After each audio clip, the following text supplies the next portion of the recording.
Neanderthal investigating the disappearances of 4 children. You talked to the remaining 2 families of the kids. You got a little bit of information, but nothing that really, cracked the case or anything like that. Ophelia noticed Kristoff and another teenage boy sneak into the forest, and the 3 of you followed them, only to find that they had just snuck in there to make out. But they were startled by something large approaching in the forest. You guys tracked this creature with the help of one of the Meisner siblings, Ingrid. And Ophelia, at a certain point, Ingrid kind of told you, okay, we either have to turn around and go back, or we have to prepare to sleep in this forest overnight. And you guys decided that you were going to try Ophelia's locate object spell one more time. And if that didn't work, you were going to turn back.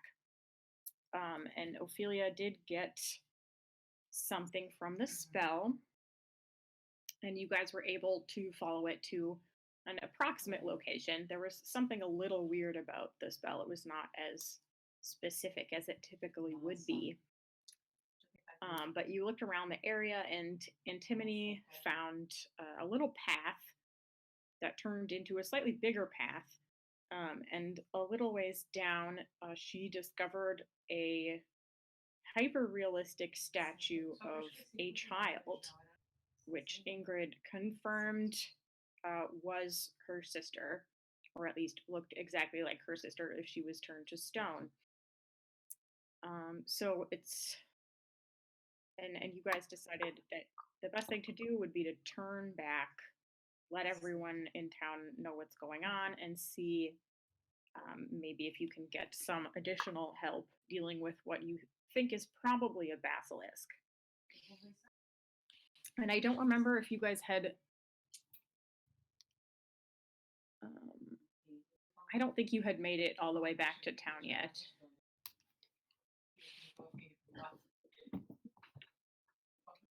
I don't think so.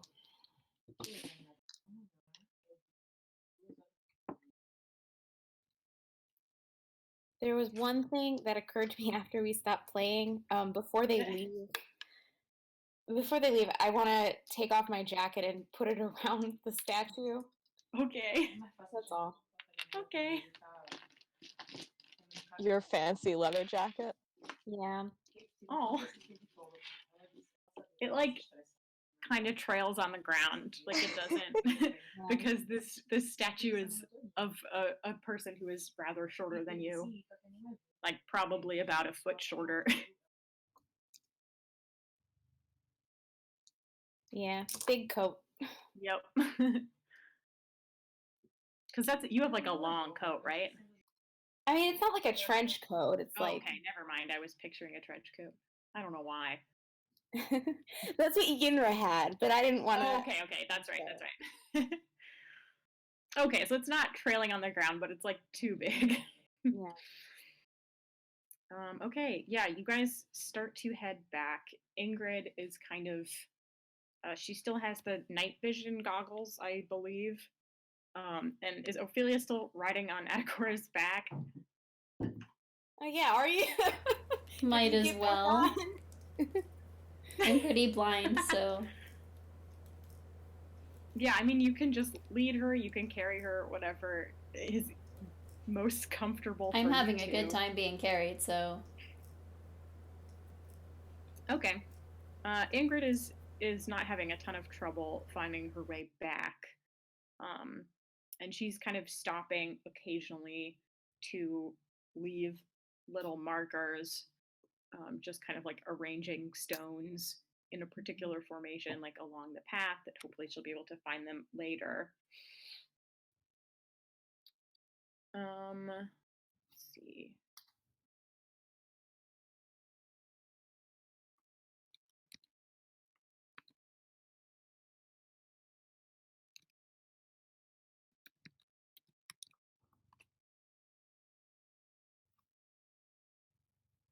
Okay, I should have had this page up earlier.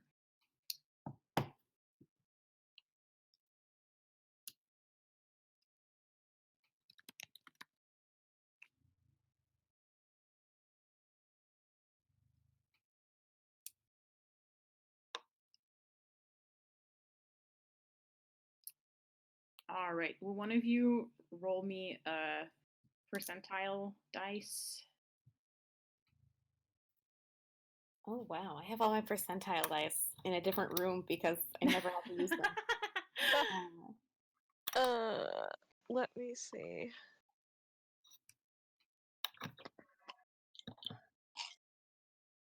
God, I never use percentile dice for It's like. pretty rare, yeah. Okay, let's see. This is my D10. Okay. um, that is a 52.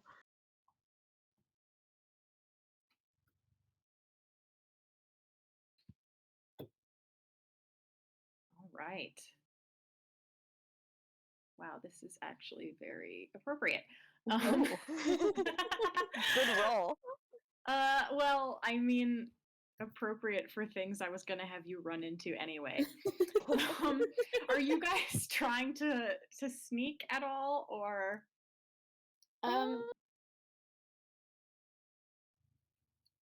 I can't really sneak with someone on my back, I feel like. Yeah, you might have to roll at disadvantage. Either Ophelia would have to get down and walk, and you could both roll separately, or just Atticora could roll at disadvantage. But I don't think you guys have to move slower if you stealth, because forests are one of Ingrid's favorite terrain. Ooh. Okay. I think that's how rangers work. What I did want to do is try to keep an eye out for more awakened bushes, but Okay. but yeah, I can roll at stealth at disadvantage. We'll see how this goes. Yeah, I feel like disadvantage is better than me rolling at all, because. Well, Oh. that's an 8. Oh boy. Let's see. I forget what my stealth It would have been modifier a 21, not at disadvantage. R.I.P. Let's see. What is my stealth modifier even? Let me check. Probably just your dex, unless you're proficient in stealth. I am not. Okay, let's see. You've never been 16. stealthy in your life. I've never been stealthy in my life, but right now I'm stealthier than you because I rolled a 16. Yeah, Ingrid's doing okay. Antimone's doing pretty well also. Atticora, you're just kind of fumbling around a little bit. You're very tall, and this path, it's not even really a path that Ingrid is following. It's not your preferred environment. And Ophelia is starting to get heavier the longer you carry her, is how it feels. Yeah. I only have 9 strength. I know. I know, I'm not making you roll just because it's cute. And you're a lot taller than her.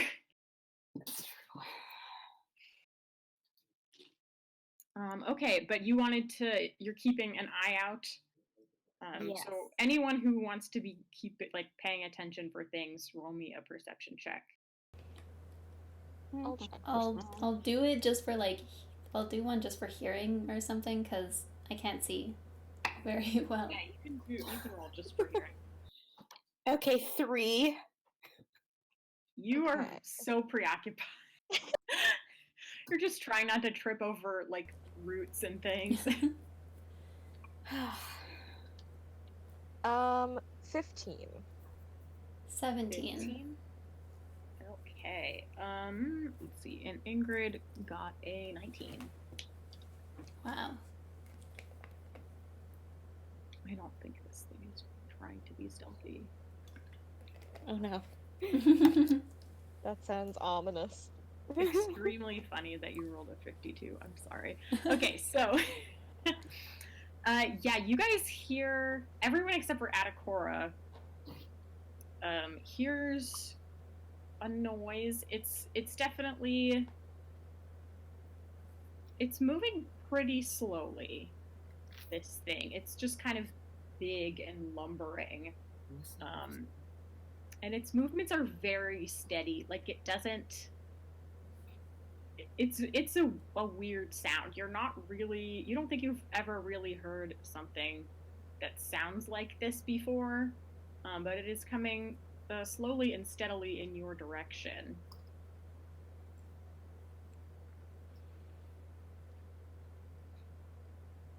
You have not caught sight of it yet, though.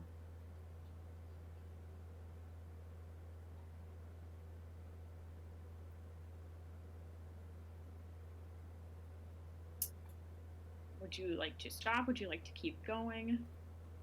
Anyone want to clue me in? I'm like, oh, what a nice night in the woods. No more sentient bushes. I think Ingrid probably like stops and signals everybody else to stop and just like listens. Yeah. And yeah, Adakora, you notice it at this point once you're, standing still and don't have to pay attention to not tripping. Mm-hmm.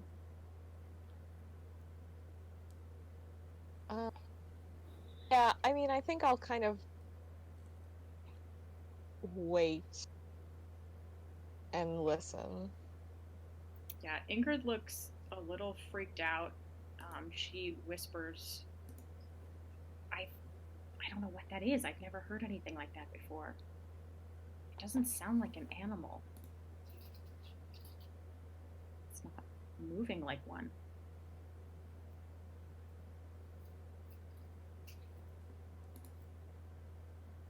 I'm gonna guide Adakora just because. Okay. Okay. Just in case. A precautionary 1 minute measure. Okay, yeah, you guys.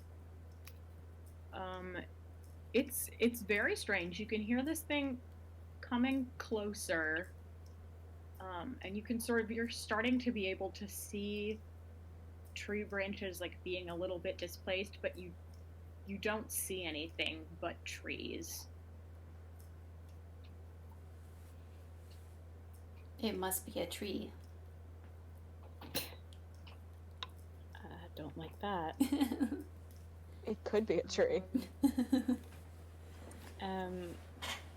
Yeah, I'm gonna. So yeah, you guys. It's like this thing is kind of right on top of you now, and then yes, from in between two normal trees comes. No. It's a tree, but it is moving. It's like walking, sort of. It has like these two weird, like very short legs, and it's just kind of putting one foot in front of the other very methodically. And it looks like it's about to reach down towards you with its branches and try to smack someone. So I'm gonna have everyone roll initiative.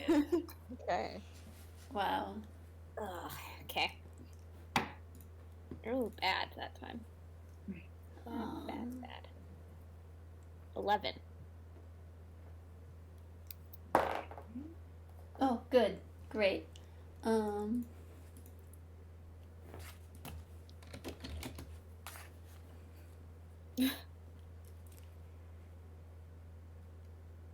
Also an 11. Oh, Okay. I think Adakora has higher dex though. That's so. okay. That's what I thought. Yeah. do we... I don't know. I have like a map software that I could use if we ever want to try doing like a grid actual like combat thing. I don't know. What do you have? I have I can bring it up. I don't know. Wait, let me just get it.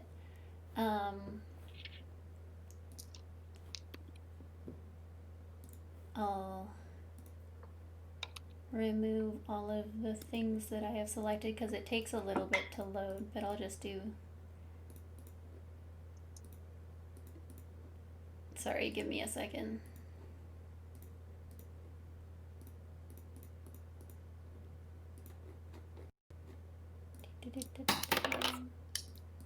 Was that a dice?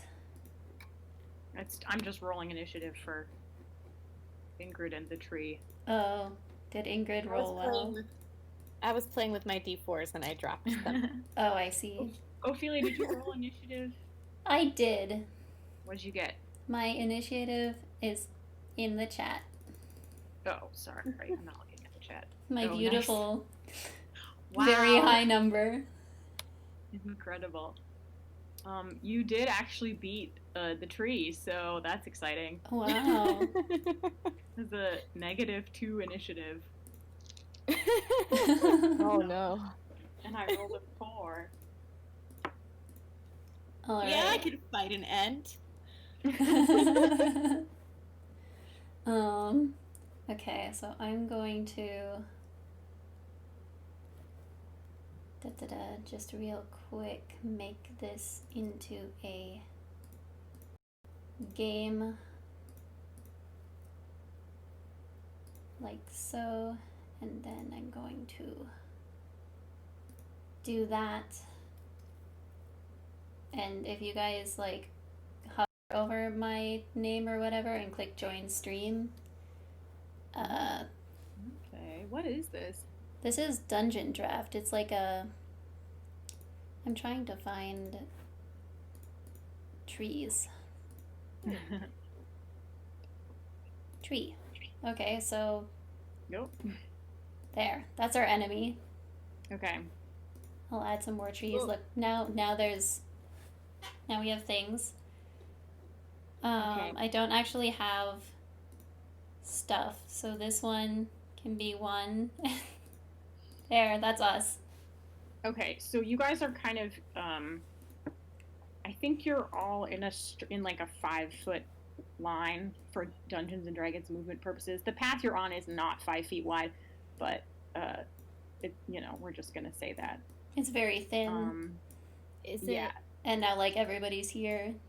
Yep. Ingrid is in the front, and then I don't remember where everyone else is. I'll start trying to. Oh, I guess. There are only 4.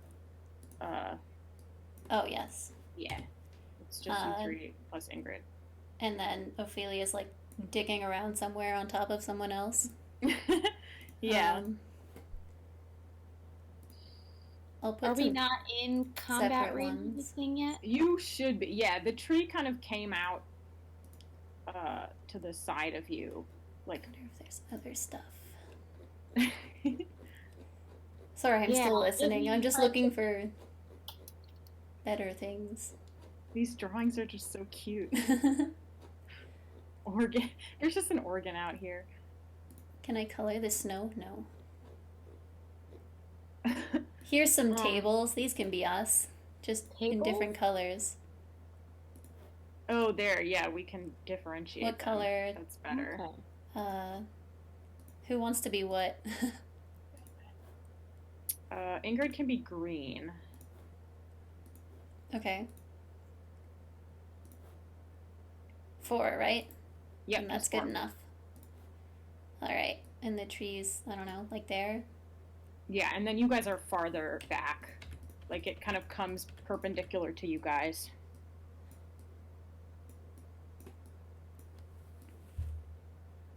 Like around here? Go back a little bit, or go towards the tree. Sorry, like you're closer to it. And then like up one. Yeah, right there. Here? Is Okay. probably that's probably where Ingrid is, and the rest Ingrid's of you are green. behind her. Okay. I'm blue. And I don't remember who's in the middle. Was it Ophelia and Adakora? Sure. We didn't decide on a marching order. I don't Yeah. think. Yeah. Okay, you guys can decide that now. I know Ingrid was in the front because she was. Yeah, which one's Tracking. antimony? Hmm. Which one's antimony? White or red? Let's see. I guess so green and blue are Ophelia and Adakora. This one's Ingrid and then Adakora.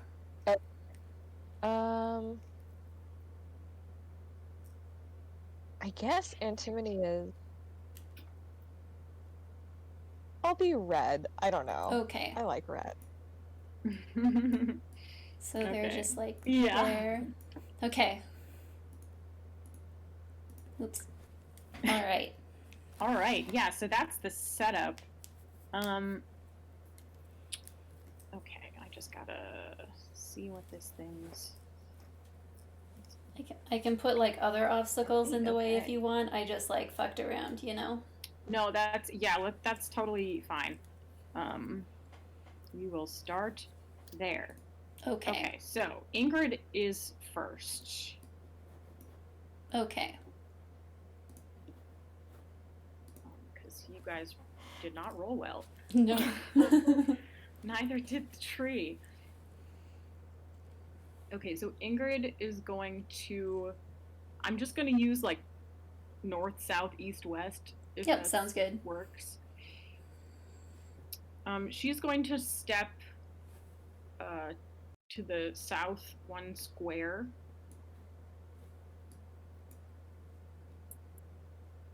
And then I think back one more, or not back. Sorry. This Yeah, way? that's good. Yeah, Okay. right there. So she's a little bit farther away from the tree. But the tree does have a 10-foot reach, so it is going to have an attack Oh. of opportunity on her. So this is just me attacking myself. Let's see. So as she backs up to try to get a better shot, it reaches down with a branch and just takes a whack at her. Oh yeah, that hits. Okay.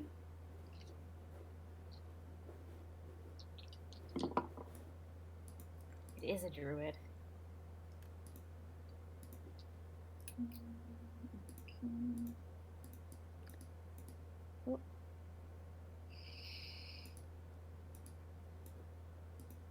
It's dark now. Can Yeah, it be later because my eyesight's bad? Okay. Oh, on the screen you mean? I was like, it's dark There we in the go. game. Thank you. It Yes. gets her pretty good. Oh no. She like doubles over a little bit, like she's a little bit winded. But she gets it together, and she is able to take a shot at it.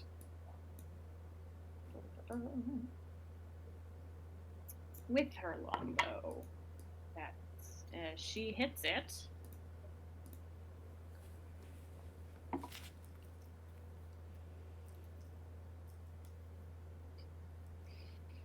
Okay, yeah, she hits it. It like rears back a little bit, with the force of the arrow. Let's see.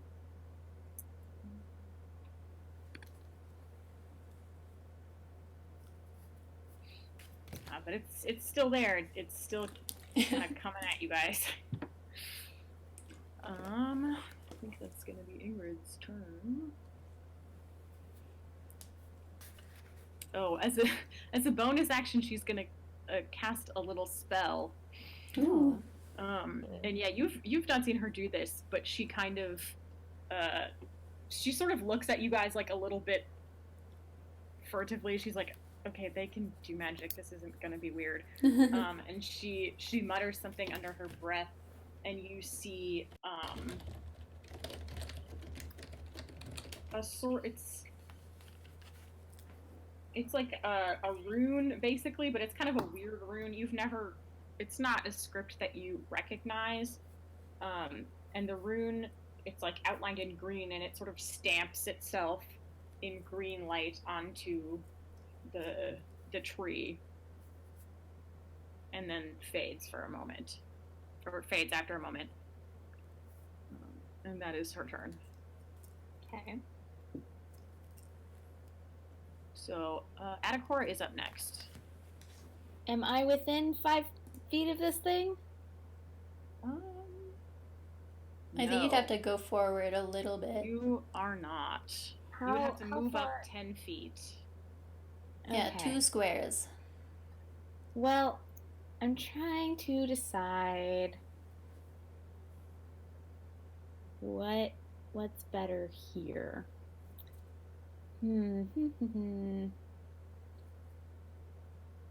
If he like dumps I'll have me, to can I back just up like quite a bit where for my short bow to be good. So I'm gonna get up to it and stab it with a dagger. Which way do you want to go? Opelia's coming with me. Yeah. I mean, unless you like put her down, which you Yeah. can do as a free action, we'll say. Like if Ophelia indicates that she wants to be put down, you can do that, and then I would like to be put down. It's important that she's going with me. What? Is it okay? Oh, Okay. Oh, sure. For the sneak attack, of course. Oh my god. Yeah, I stab it with my dagger. Guidance Okay. doesn't do anything for attacks, right? It's only No, ability. it's just ability. Yeah, it's just for ability checks. Unfortunately, I'm sorry. That's fine. 11 to hit. Don't roll very high. Whoops, I hit the wrong button. Oh god. Sorry, I have to fix this. I just screwed everything up. In this initiative tracker, I'm using the encounter builder on D&D Beyond, which is pretty Ooh. nice. I'm just still figuring out how to use it. And 2, okay. Atakora's turn. Okay. Sorry, what did you roll? 11 to hit. That is not going to do it. Ugh. No, no. I believe with daggers you can attack twice if you have 2 of them, right? It's like an offhand thing. Yeah. Can I? I think so. The second Okay, one. Sure. I'm gonna look up. I can look up the rules, but I'm pretty sure. Yeah, I think the rule is the second one you do not apply the modifier to your damage. Yep, that is the Okay. rule. Let's try that then. Better that time. 17 plus 5 is 20 Oh. something. Oh yeah, that hits for sure. Okay. So I don't have the mod, but I do still have sneak attack. I think so. Yeah, I just read sneak attack and it doesn't say anything about offhand. So Okay. Stab that tree. Still worth it. 10 points of damage. okay, 10 total. Yes. All right. Yeah, because sneak attack is just the first attack that hits, right? You can just Yes. apply it to. I believe so. Okay, yeah, it's just once per turn. So yeah, you're good. Yeah. Okay, 10 points of damage to the tree.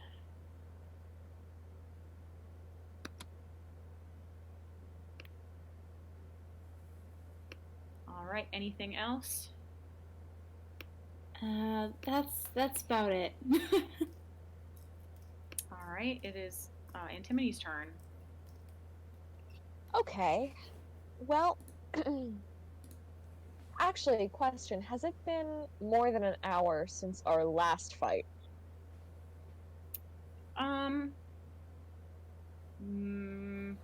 No. We'll say not.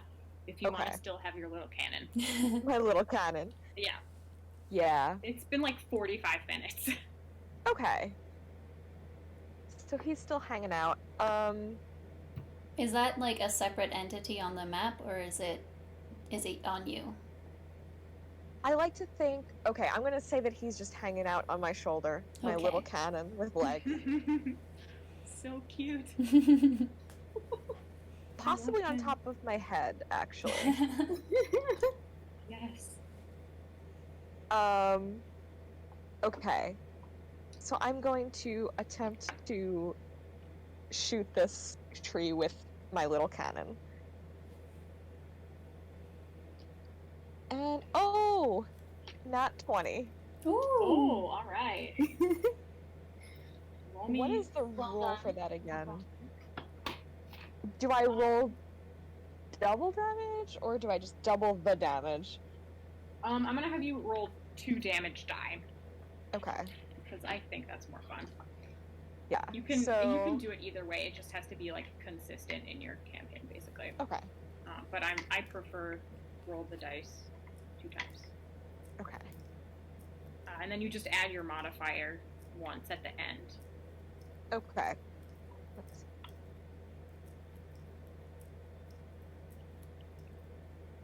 What kind of legs does your cannon have? Like spider legs or tiny person legs? Crab legs. Maybe.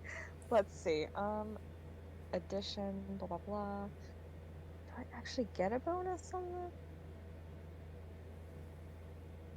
I feel like I might not. Because it's magic. Okay, yeah, Does so it it's say make a spell attack? Or yeah, it's a spell attack, so okay. I think I just get like flat damage. Yeah, that's like every spell attack except for spiritual weapon, I think. Yeah. Let's see. Okay, so it's gonna take 16 force damage, Ooh. All right. and it gets pushed 5 feet away from me. All right. It did not like that. That little cannonball just like took a chunk out of the side, and there's just like splinters. I flying like to behind think- it. Yeah, right. I like to think that it has like little. I'm gonna try and find. You know what? I'm just gonna draw this. What I imagine its feet looking like. Okay. Continue. All right. Ophelia, it is your turn. Okay. I'm gonna leap off of Adakora. I don't want to be. I don't want to be here. Okay. I'm going to just like go this way, probably, because it already used its attack of opportunity, right? Its Yep. reaction. Okay. Yeah, it doesn't have a So I'm reaction safe. until the round starts again. Yep. I should have thought about what I was gonna do, but I was too busy thinking of map things. I'm going, and Ingrid looks relatively okay. Does she look like destroyed? She's not like on death's door or anything, but she's like, she does not look comfortable. Okay. She's like wincing and kind of, yeah. Can I like vaguely see the creature, or will I have to somehow light up the space to fight? I think you can hear it. You can't see it. If you were making like a I want to toll the dead, and it says I pointed a creature I can see within range. okay, yeah, for that one you would have to get yourself some light. All right, I will use my turn to light up. I don't know, the mace that I'm holding, Okay. and that's it. Done. All right. So it is no longer dark in this little area of the forest. Okay, and it is the tree's turn.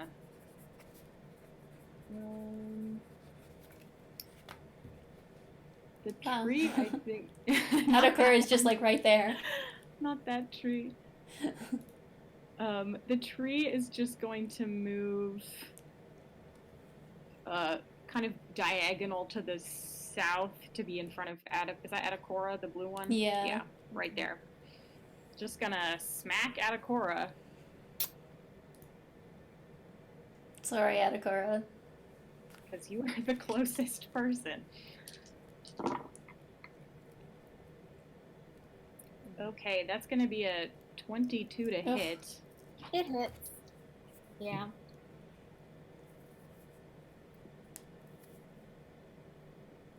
Oh, my dude, why do you have so few hit points? Okay.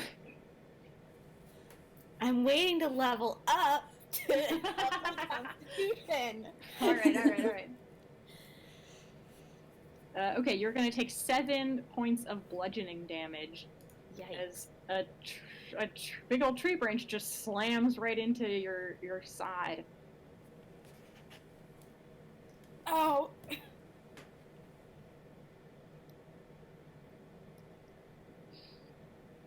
And that's its turn.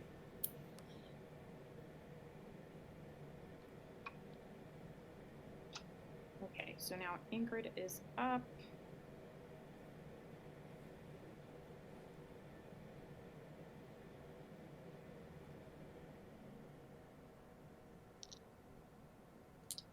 I think she still only has the one attack. So she's just gonna shoot at it again. Ooh, and she will miss, sadly. So that's nothing. Adakora, you're up. I'm gonna stab it again, but angrier. Okay. Go ahead. Okay. Ugh. Okay, that might hit. 14? Yep, that hits. Okay. But this time I do not have anybody in range. Nope. Okay. Oops. 6 points of damage. All right.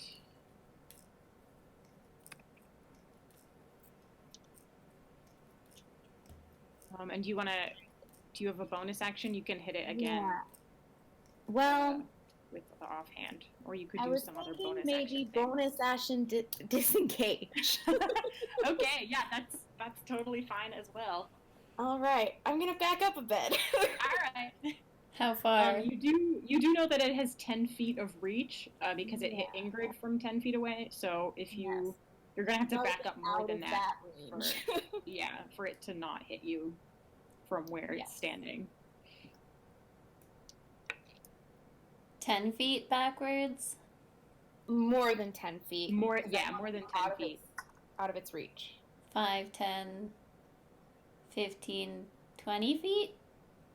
I mean, I could take my full movement's 30, and I have weapons that would be fine with. So You want to go 30 feet back? I just zoom 30 feet back. Yeah, Damn. out of there. Mew. I might go. Well, I don't know if I could do that. I was gonna say maybe in the other direction, like to the northwest, because then all you guys aren't in the way.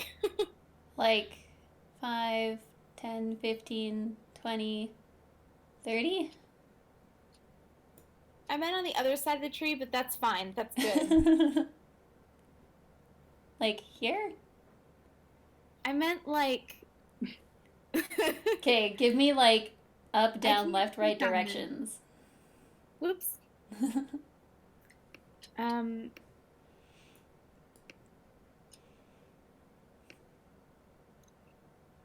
I meant in the northwest, like between This way? where the opening is. Yeah. Okay. That way. Like here Yeah. or there? Sure. Okay. Thank you. Yes.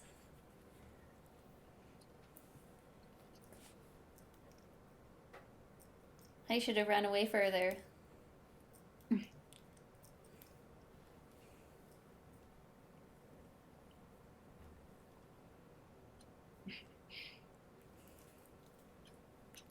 All right.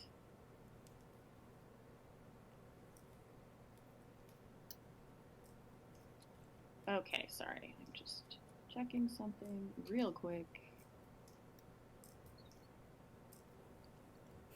Go turn this. Okay.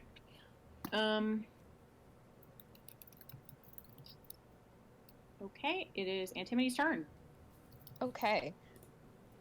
First of all, I did this extremely silly doodle. I love it. Yes. That's what I was picturing. Honestly. Just like two little tiny like person feet, but not in tail. Yeah. Yeah, okay. I'm going to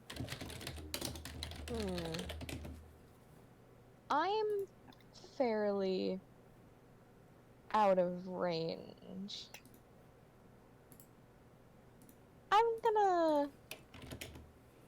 I'll stay where I am for now. Yes. Yeah, you're pretty far.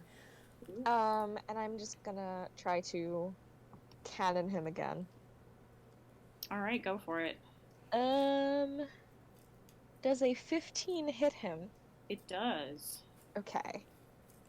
And that is going to be 8 damage.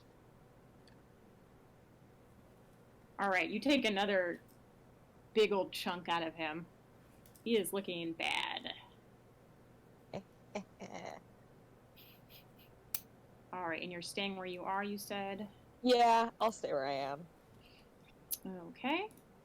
Ophelia.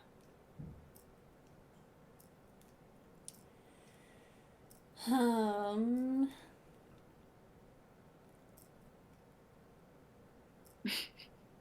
Sorry, I'm looking at the picture.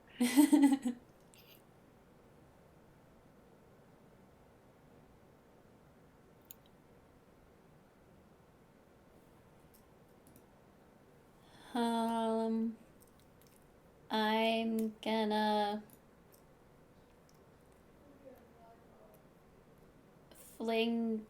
fling out my hand or something and be like, halt. And it says if I use the spell command with that, he has to succeed a wisdom save of 13 and not move or take no action. All right, let's see if he can manage that. Because I kind of want to run away, but you know. You would get hit, yeah.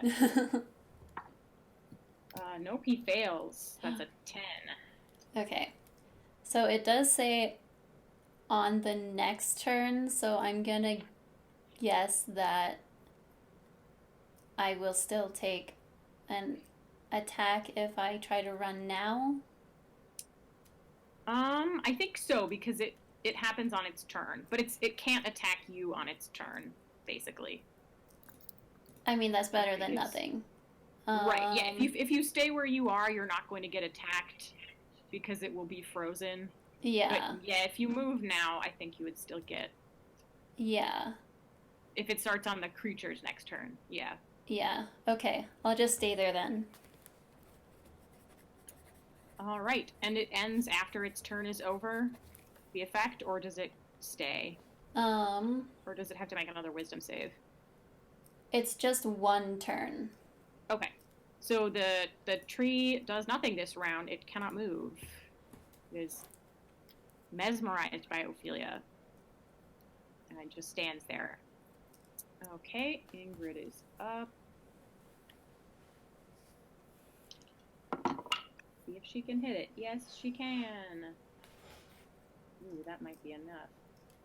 She rolled max damage on Hunter's Mark and her longbow. Ooh. So that's a lot.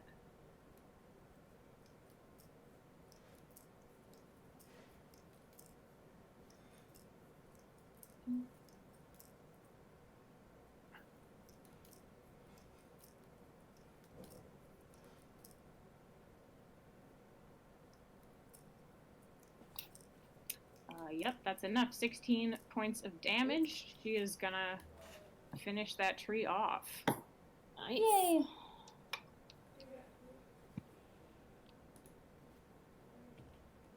All right, yeah. So Ingrid, still kind of wincing. She like gets it together, and gets in one really good shot, and the tree just sort of.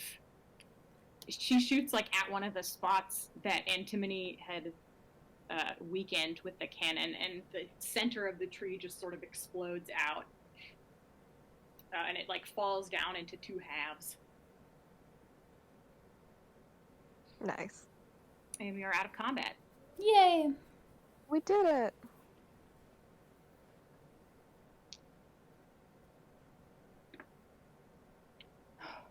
Ingrid's kind of panting. What the fuck was that? I mean, it's just like the bush, but a tree. That about sums it up. Shit.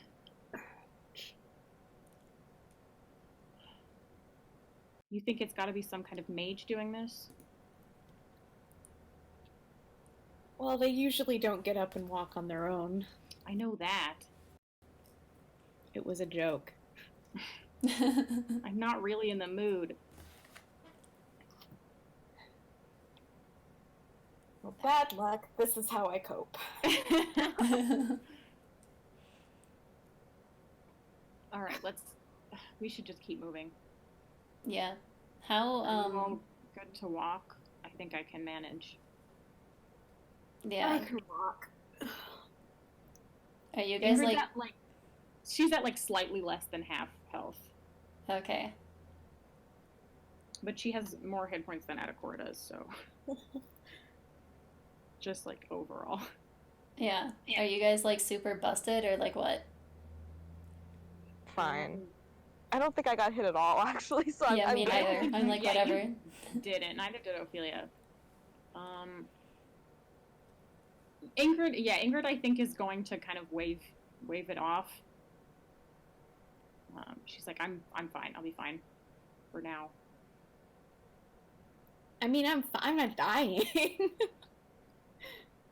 Okay. All right. How far are we I don't know if I from? can carry you the rest of the way.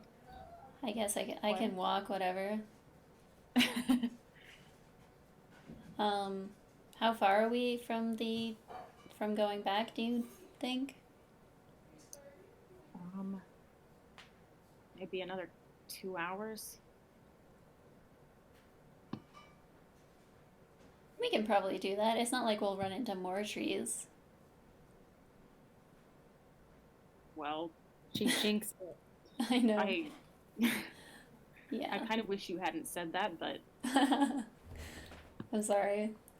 Yeah, we should yeah.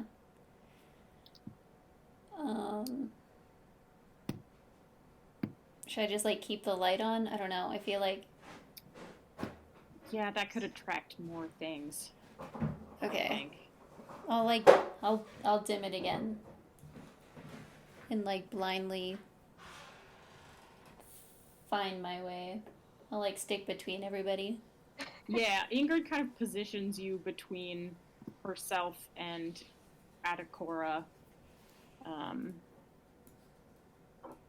And you can like hold on to the back of her, like she's wearing like some kind of pack.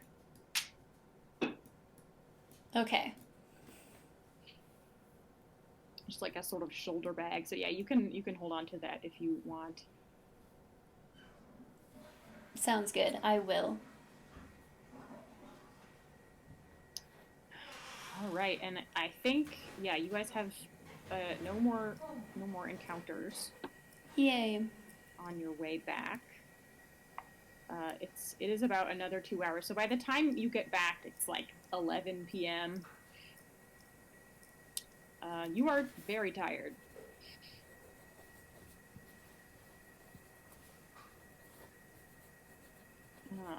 Ingrid kind of stands at the edge of the forest for a second, like between where the forest starts and the fence that marks the border of the Meisner farm. And she just sighs heavily, says, well, I suppose we had better go and tell them.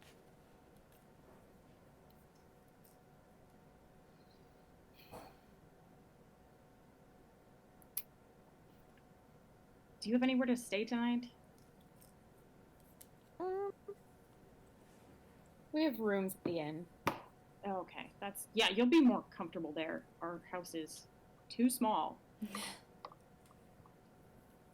Not that you wouldn't be welcome or anything, but it's already a little crowded.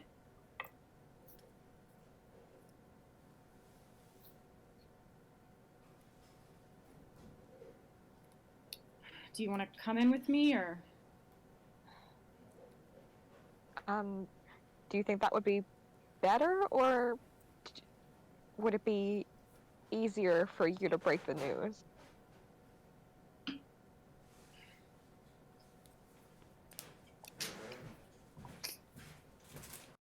I don't really want to, but somebody has to do it, and it'll they'll probably take it better coming from me.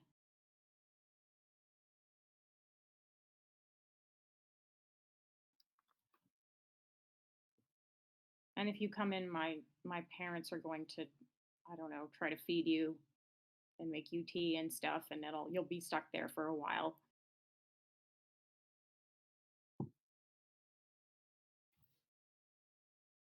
I think we might be more of a burden to this conversation than a help. Probably. All right. I'll I'll tell them that you helped and everything. They'll be very grateful. What do you want to do about this tomorrow? I think we have some business in town. Yeah, we need to, well, either deal with whatever's turning people or make haste to gather people who can undo what has been done. That's Possibly right. both. Know some people. Well, I suppose we don't really need to hurry at this point. Not if the other children are also like that. And I mean, they're either statues too or they're dead. Yeah. I look like I'm not actually convinced about that, but I don't say anything. Okay. Okay. They might be, or there might be a bard who's kidnapping people for some reason, and not all of them are stone. We don't know. That's true. You did only see one stone child. This And- basilisk could be an unrelated problem. Did not investigate the area further. Okay, yeah, so you guys can Ingrid will head into the house. You get the impression that she is wait, okay, what's your guys' passive insight? Oh, okay. 13. It's still bad. 11. 15. 15. Okay. She's not really trying to hide anything. So yeah, you guys all pick up on this. She seems Ingrid is pretty transparent generally. She seems when she says that that there's maybe no point in hurrying. She almost seems like she's trying to convince herself a little bit. Like she looks very very unsure of that. She seems pretty anxious to get back out into the forest as soon as possible. Yeah, well, and figure out what's going on, but she doesn't say that to you guys necessarily. But that's kind of, she's like, I guess if you have to do things, then that's probably good. But you get the impression that that it's not what she would prefer to do. Can you meet us in town tomorrow? Sure, what time? Just early? What's a good time to shop for mirrors? I just don't want to go and get unprepared. I don't... Mirrors? Oh, for the stone. For a basilisk. Does that work? Well, here's the thing. If we can't look directly at it for too long, but we still have to attack it, it can't hurt. You have a mirror to look behind you, so you're not looking directly into its eyes, and then you can close your eyes and shoot or whatever. This is my logic in my head. I don't know how it meshes with the rules. Yeah, you guys can try to figure that out later if you would like, or make a nature check at some point. But yeah, right now you're not really sure. It's just my feeling that we need to prepare before we go into battle with this thing.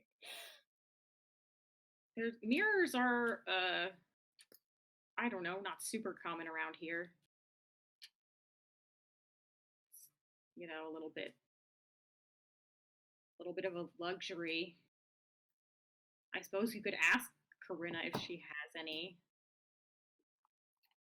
She owns the store in town. The only store. Yeah. Oh, Han's mother. Yes. You didn't talk to her already, did you? Not yet. Because we saw Kristoff sneaking off to the woods, but we don't say that. You don't say okay. Yeah. We're not gonna out him to his older sister. yeah. Tell his older sister who he's making out with. Okay, she's like, all right, I'll meet you in town tomorrow. The store opens at 8, I think.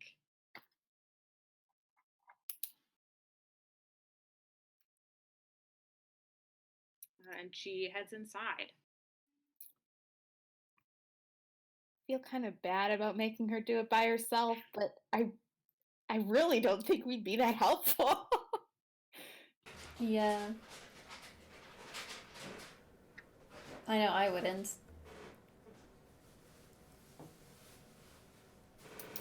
But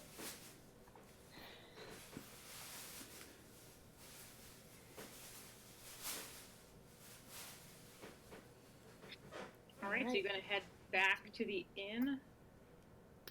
Back to the inn, yeah. yeah.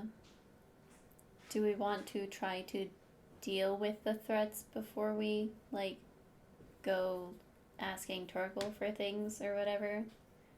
Because that's about the only person that I know so far who I could probably ask. Do we have a But- way of contacting Torkel right now? No, and he doesn't message me. We're shit, so like we should probably like if we were to go get him, we should probably actually go. I don't remember how far it was between here and there. It wasn't super far. I think it was like a full day. Or close to, like I don't know, like 10 to 12 hours or something Yeah. of travel. I wrote this down, but then we talked to like 4 families, so Right. a lot of notes ago.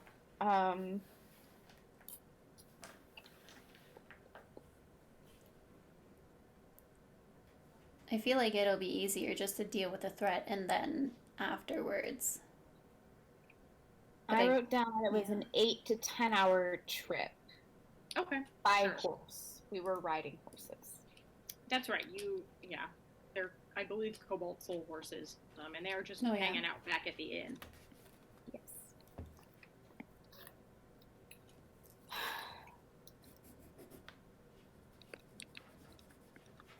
I don't want to leave here without doing something.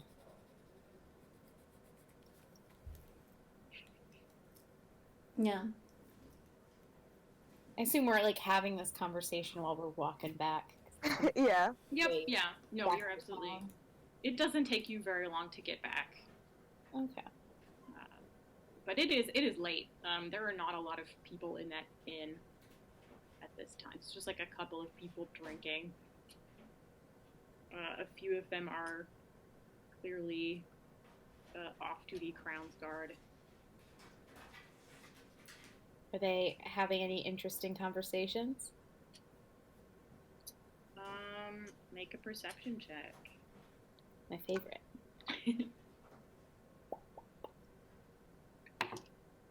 Oh, nat 20. +1. All right. +1, nice. Sorry, my throat's a little dry. Friendship ended with mermaid dice. Now royal blue dice is my best friend. Like every time I play D&D. Friendship ended with die I just used.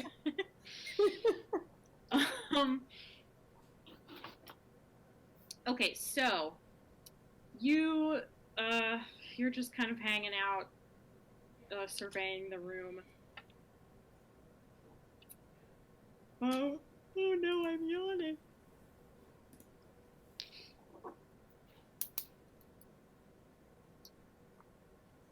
you see a couple of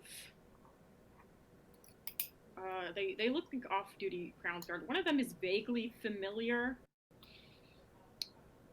And you see you saw her super briefly when you went to get, or when Ophelia took you back to the forest and you guys stopped outside of the watchtower. You see a sort of tall, brawny half-orc woman in, pretty casual clothing. And she is talking to a human woman who's about the same age as her, like 30-ish. And they're having a conversation about it's like you kind of come in the middle of it, but it sounds like they're talking about you guys. Afsoon is her name, the half-orc that you met.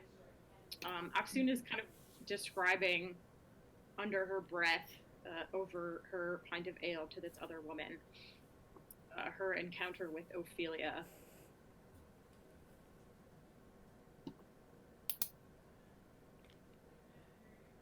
In what kind of terms?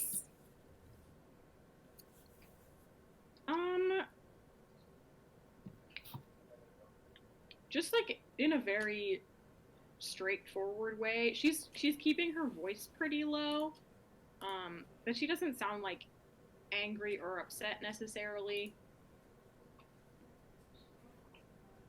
She looks a little tired, maybe a little bit worried.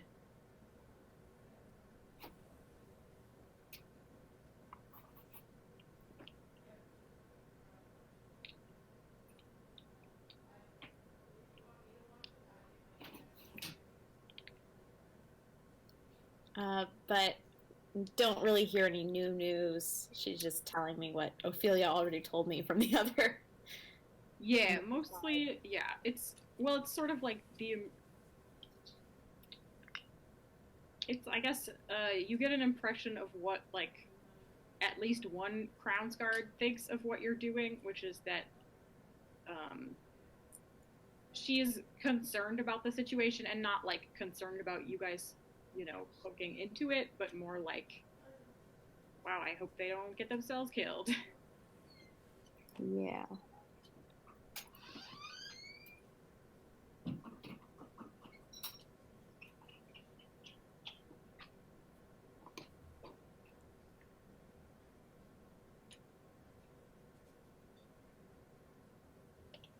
Okay.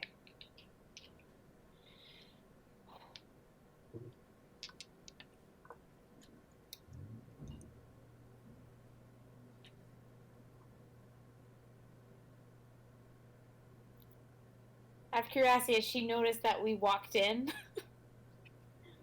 I made a character sheet for her. Find some basic stats for something.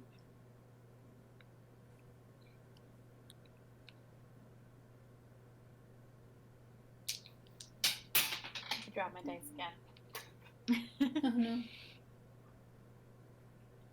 And again. Okay. Oh.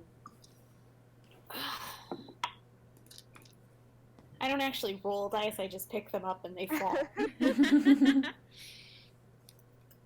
Yeah, I rolled her a perception check and she rolled really high, so yeah, she kind of she's pretty engrossed in her conversation, but at a certain point, while you guys are starting to head towards the stairs, she just glances over and notices you out of the corner of her eye and just kind of looks. She like fully turns around and looks at you guys. Oh boy. You can acknowledge it or not, but she looks a little bit surprised and a little bit relieved. Because of course you guys went into that forest while she was on duty and you did not come back out. Yeah.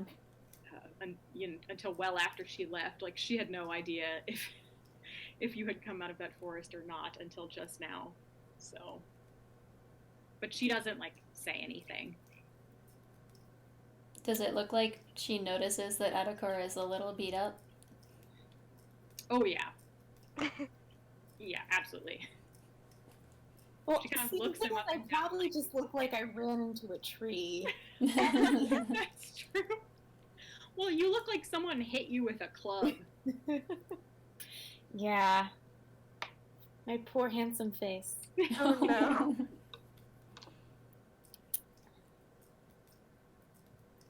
Yeah, I definitely make eye contact, but I don't say anything. Okay, yeah, she just awkwardly returns the eye contact and then turns away before you do, probably. Yeah. Okay.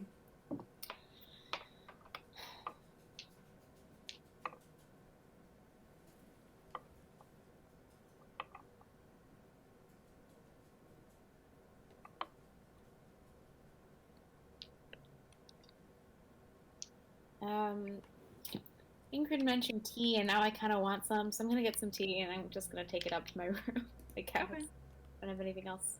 Unless we want to talk about plans. Could also You do can- that in the morning. Yeah, you can do that in one of your rooms too if you wanted to. Yeah. If you want to be more private. So as Or not to tomorrow alarm. Yeah. Right, yeah. I don't know if you want to talk in front of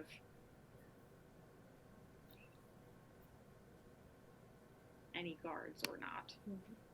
And this isn't a gnome city, so if we were in the rooms, like the beds are of a godly size. Yeah, everything is human sized. Well, there are human sized versions of everything. The bartender is, I believe, a halfling. Oh, I probably wrote that down too, but And yet you've seen like halflings and dwarves around. They seem to be like a not insignificant minority, but it's like overwhelmingly humans. And then you've seen like 2 half elves, or I think only 1 half elf actually. yeah, innkeeper Wilhelm, the halfling. NPC list. Wilhelm Faber. Yeah, he's a halfling. And so like there's a section of the bar that's like halfling sized, Yeah. and then it goes up to be medium creature sized, and he has like an elevated portion behind that section of the bar that he can stand on.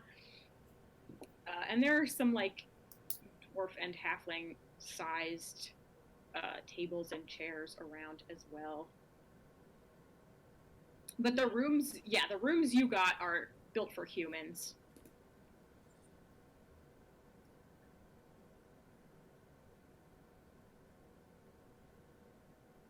Nice. Okay. Yeah.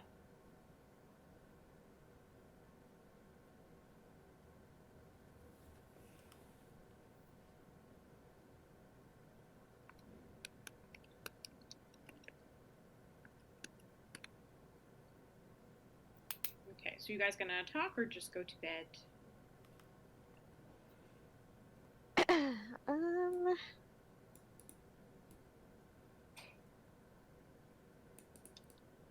Hmm.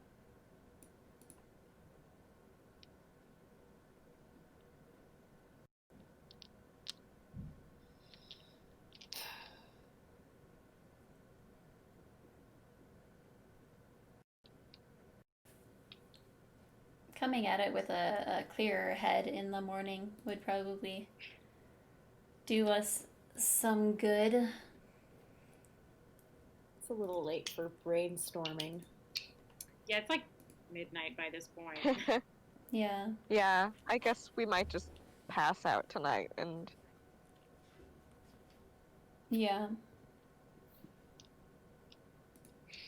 All right. Anyone got separate rooms, right? Yes. Yes. Okay. So- Adakora, you have gotten a couple, maybe like 1 more attempted call from Hanalora. Yeah. Probably like at like 10 p.m. ish.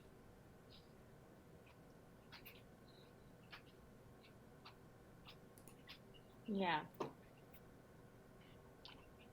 So if they disperse to their separate rooms, Yes. Hmm. Mhm. Yeah, you have some privacy. then I will call back. All right. You call back. You tap out that little signal. Sorry, I was looking for something in the chat and I did not find it. Okay.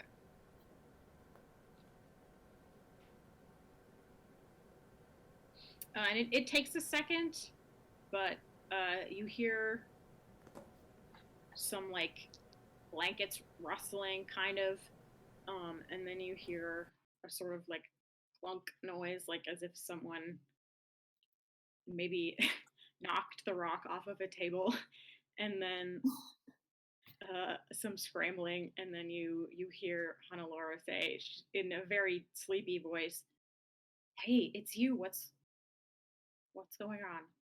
She's not dead. We think there's a basilisk in the forest. She's been affected, but she's not dead. We get a high enough level healer. I can speak. Get a high enough level healer out here, she'll be fine. Whew. Shit. I wasn't expecting that, but it's hardly the worst thing that could have happened. We haven't found any of the other children yet. Well, hopefully they're not in a worse state. Did you see a basilisk? We found a scale.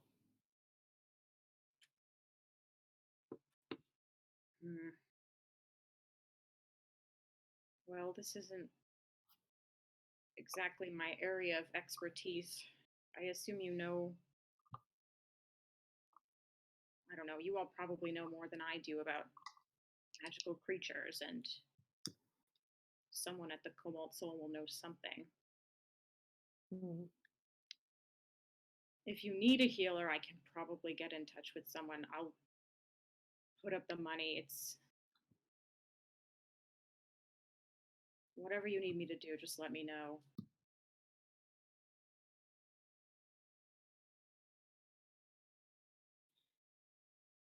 Right now, we're still investigating. We think there's a mage involved as well. What makes you say that? Well, you get whacked by a living tree and you start to wonder. Wait, you mean an animated tree? An awakened. Awake. Okay, most trees are alive. Well, I would. Okay. most of them don't smack you. No, they certainly don't. She's tired. Okay.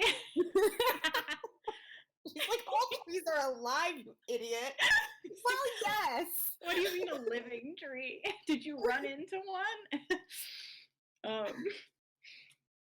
Okay, that's strange. I don't think I've heard of that before, but ugh, I hate mage shit.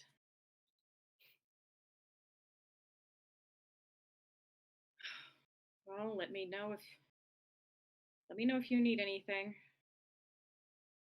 Wish I could come help you. Did you talk to anybody that I know? We've talked to all the families whose children have gone missing.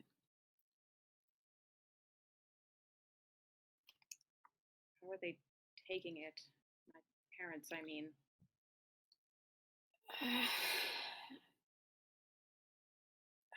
I mean, what's well in this situation?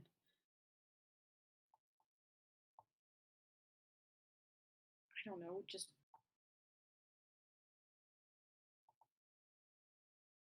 They're helping as much as they can.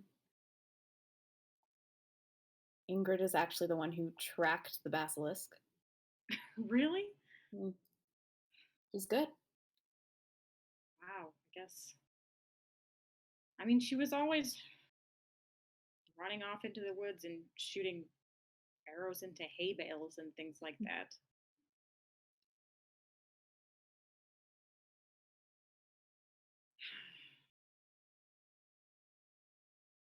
I'm glad she found something to do that she's good at and that she's helping out.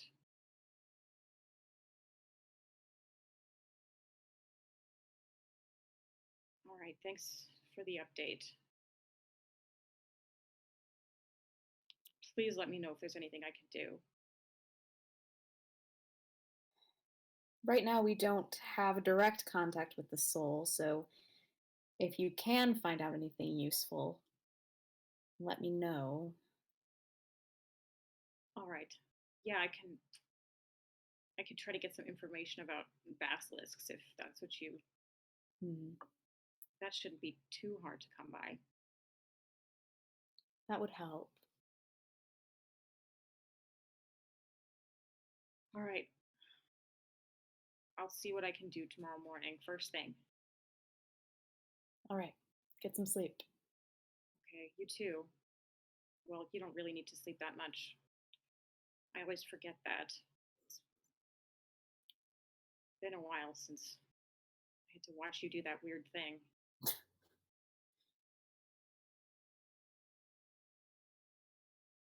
Yeah, I'll go into my trance. Don't worry. All right. Good night.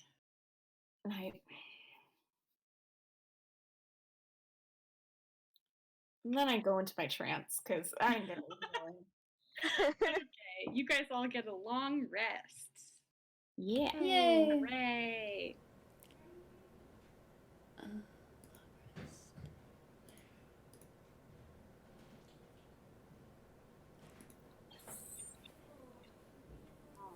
Long rest. Okay.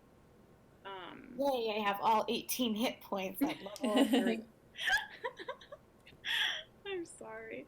Okay. All right, so you all wake up in the morning. You can get some breakfast easily enough. And unless there's anything you want to do first, you can head over to the store to meet up with Ingrid when it opens. Do I have any idea as to what type of thing a basilisk is? Like, is it a creature?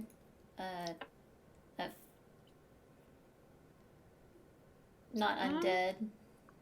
It's not undead. Sorry, I'm gonna pull the stats up so I can answer this.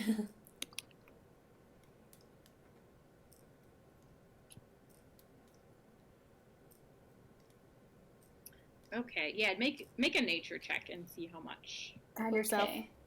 Okay, I'll guide Yeah, myself. It's a good thing that I guided myself. Nature. 15. All right, yeah, you, as you're getting ready in the morning, you're just kind of racking your brains, like, okay, what did I learn about basilisks? I know I read something about them.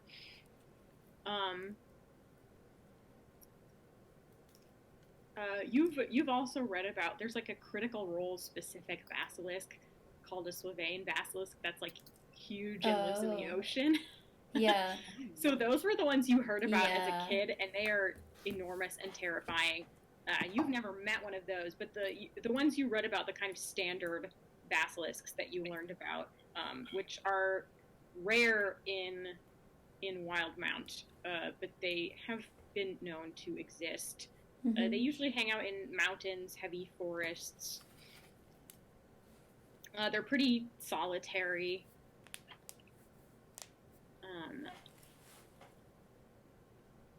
They are okay, yeah, their main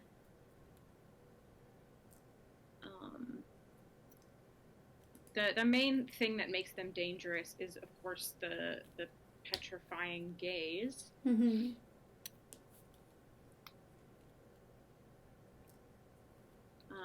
And they also have a poisonous bite. But lots of things have a poisonous bite. They're considered a monstrosity, not an ordinary beast. So, but that just means like what are other examples of monstrosities? They're just like it's like your sort of basic magical creatures. Nothing too freaky, like an aberration.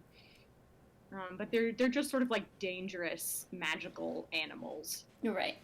Effectively, but they're not beasts, which is just a different creature category. Okay.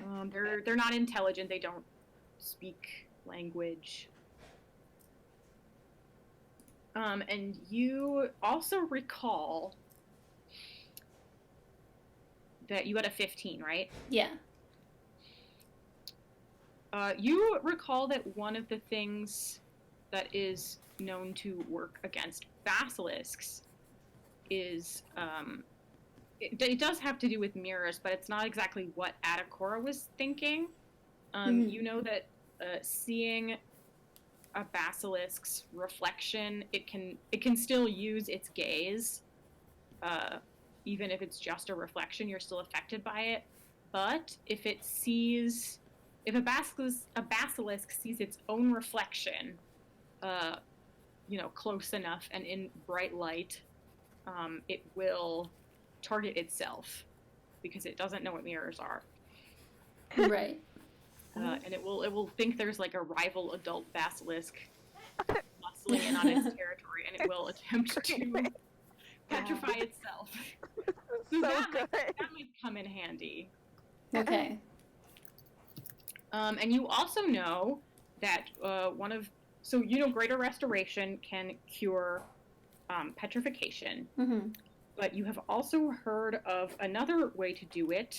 It's a little bit messier, but potentially achievable for someone without access to that kind of magic.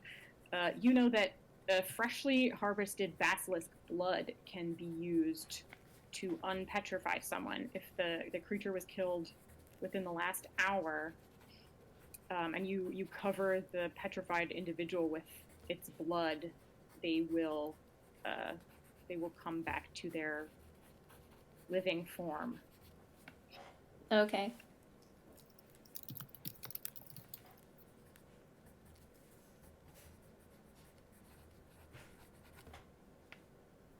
And that's what you've got about Basilisk. I'm going to post a picture, the D&D Basilisk picture for you guys, because I love it. Can you repeat the last part? Because I was looking for the meme of the dog looking at itself in the mirror angrily. Oh my god. Okay. It was like basilisk blood within the last hour will turn back petrification. Yeah, if you kill a basilisk, you can use its fresh blood. If it was killed within the last hour, you can use its blood to bring someone back from petrification. You just have to like cover the whole thing with blood, the whole petrified person.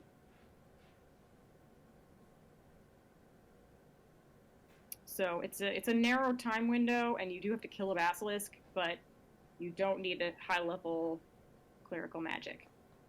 Okay. So pros and cons to both of these options. We just kill a basilisk and start smearing its blood all over the place.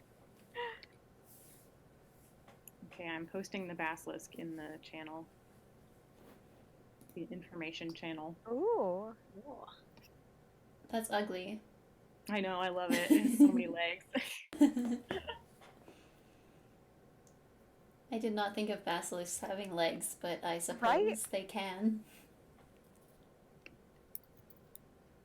Whenever I hear about basilisks, I think of cockatrices. Oh, the weird, like, Totally different. rooster that breathes fire thing. Yeah. It's one of those, like, I shouldn't have combo put that in the animals, mouse of the right? handout. Hold on, I'm gonna delete this from our actual handouts and put it in the general chat. I always think of these things, and then I'm surprised when it's not a rooster. Though, yeah, because those also turn things into stone They do. in a legend. Oh, wow, that's... The ones I have seen pictures of are always way sillier than that. The ones that I'm familiar with, I read Arthur Spiderwick's Field Guide to the Fantastical World Around You like a million times when I was a kid. So this is the one I always picture, but I didn't Google that. Oh yeah. This rooster thing. Anyways.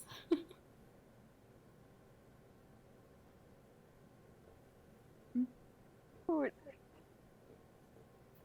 This art is varied. Mm-hmm. I'm just looking at cockatrice on Google Images now. Yeah. Are they supposed to be rooster sized? That's how I imagine them. Well, I don't know.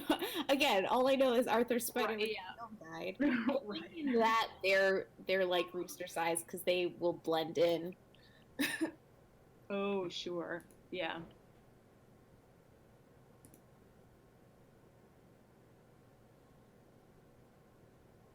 Okay, yeah, when I picture a cockatrice, I'm picturing this motherfucker right here.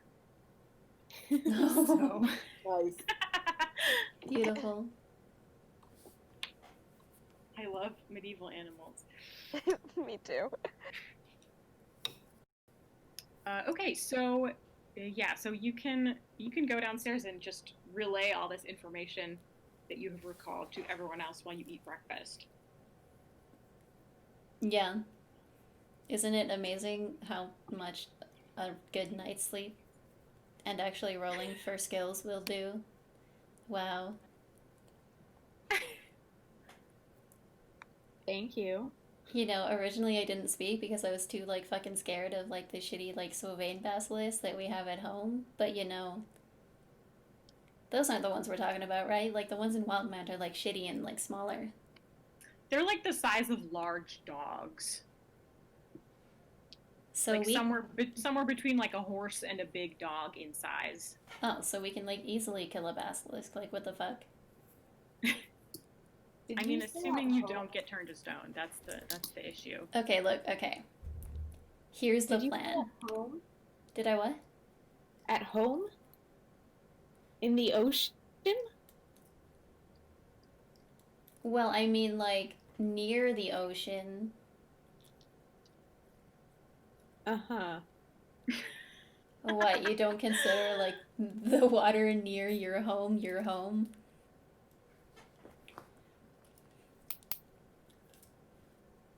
Anyway, so like my plan. You have never lived next to a large body. I've never lived to a body of water. You would not know. Out of character either. So Oh, okay. what would I know? Sorry. No, now I want to look at the map, but I'm pretty sure. Yeah, the Sayastil is not. It's like in the middle of a forest. I don't think it's close to the coast. And Well, just True like Words imagine like a is- lake or something. I don't remember if there are any big lakes. I'm gonna check. Anyway, keep talking. Wow, imagine not living near water at all. What a sad life. I guess that's my life now, but like we don't have to think about that. Anyway, the plan. Okay. So this basilisk will like it'll like freak out if we, you know, show it itself, right? Okay. So we go in, we find all the children because I think if we only have an hour, we should find them all first and then know where to run to like, you know, spruce them back up. You know, once we kill it, right? So we like sneak around, we find the kids or whatever, and then we find the basilisk, we like attack it, we're like, hey, you piece of shit, shut the fuck up, and then I don't know,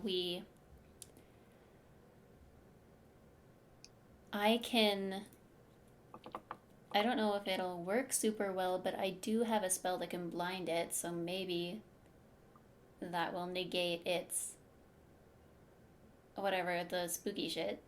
You know, the like stone shit. We can like blind it, put a mirror in front of it, I can like drop the spell and it'll be like, oh shit, there's another one that I gotta like fuck or whatever. Like I gotta kill it. And then it'll die. And then we'll have saved the day.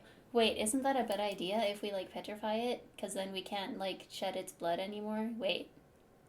I was about to say that. If we petrify it, then we Wait. can't use its blood. Okay, then I just blind it and we kill it.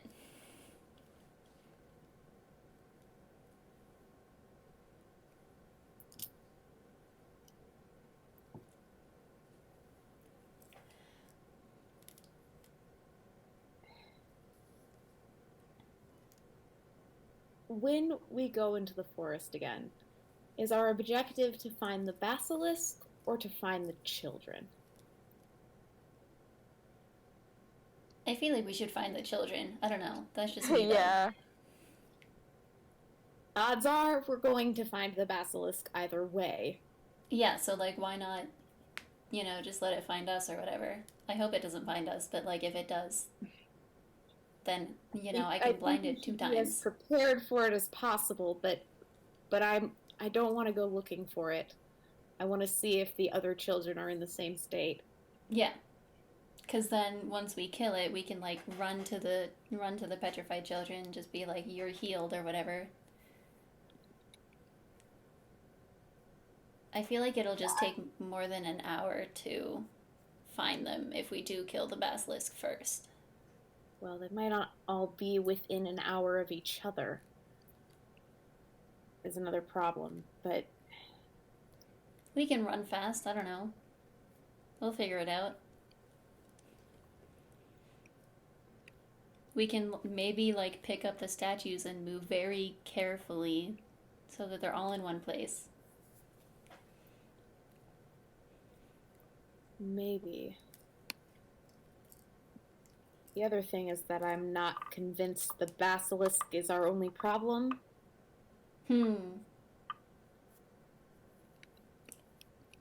That is fair. Do we know at all if druids or people who can animate stuff know when their creatures die?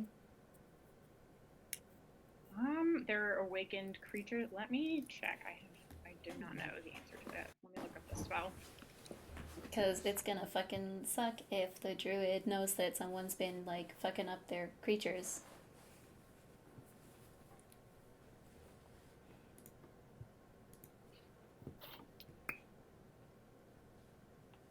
Okay, let's see. After spending the casting time tracing magical pathways. Ooh, this has a casting time of 8 hours, which Ooh.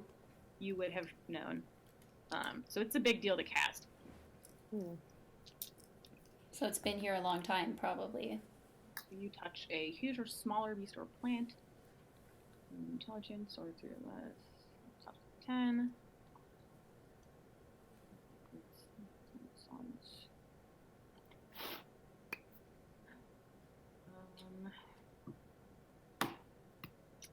Does not say anything about knowing about a connection between them. It just says the awakened beast or plant is charmed by you for 30 days, or until you or your companions do anything harmful to it. When the charmed condition ends, the awakened creature chooses whether to remain friendly to you based on how it was treated while it was charmed.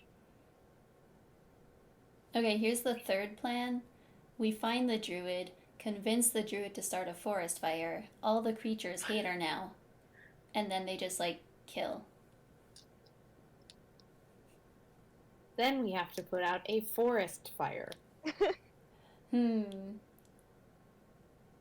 Perhaps that one is not as foolproof as the others.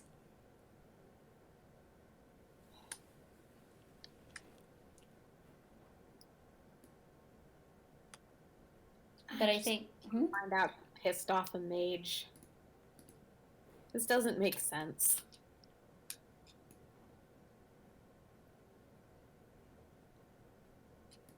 Not a whole lot makes sense, you know, but you know, we're just gonna deal with it. We need to buy, I don't know, mirrors. We should buy some vials too. maybe like a jug or something to just like haul around all that blood.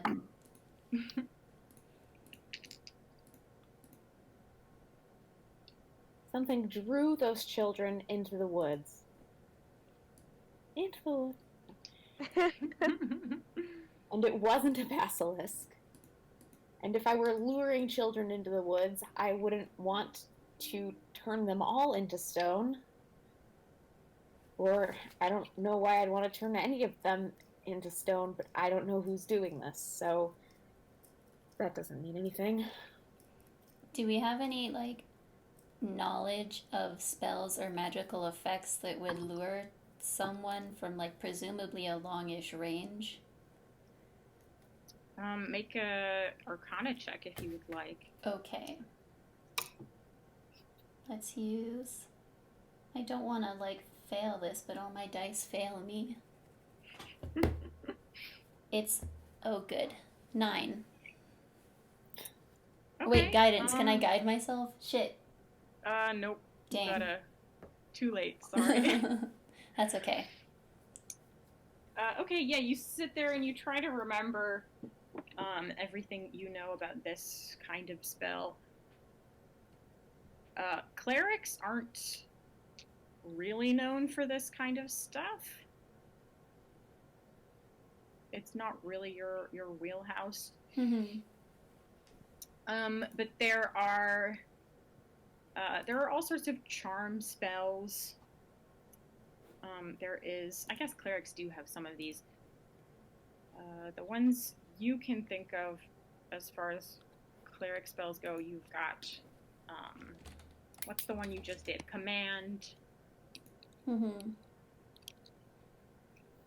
There's Dominate Person, which I believe clerics can do. Yeah.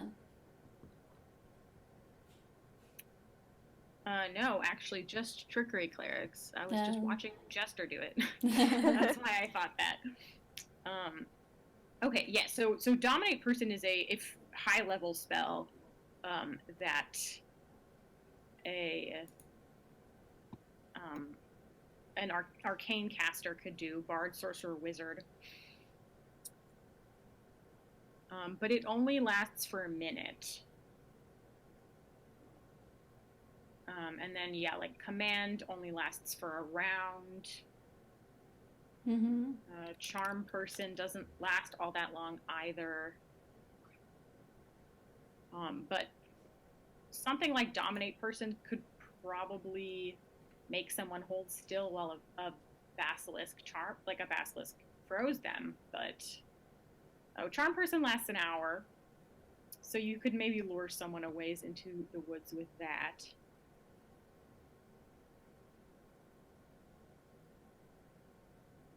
And that's a lower level spell that is available to bards, druids, sorcerers, warlocks, and wizards.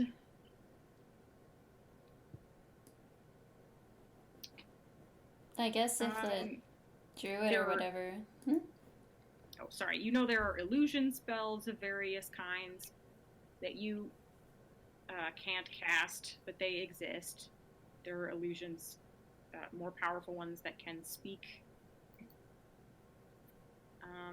Or like produce sound and appear very realistic. That's about all you got. Charm or illusion, maybe. Yeah. I mean, I guess if the like magical person was coming closer, they could suggest to them to do things. Oh, yes, suggestion. But that's probably pretty close. Oh, sorry, go ahead. No, I'm good. All of these spells require like relatively close range. Yeah. They would have to be like near the person and seeing them to do any of these things.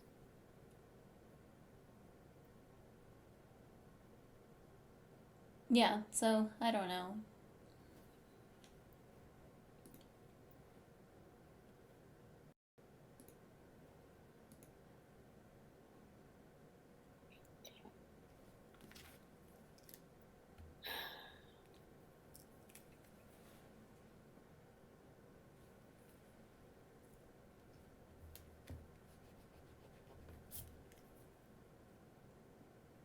But I do think we should go in as early as possible so that we have all the daylight hours afforded to us. I mean, as much as it was like nice to be close to you for like 5 fucking hours, I don't want to do that again. Okay.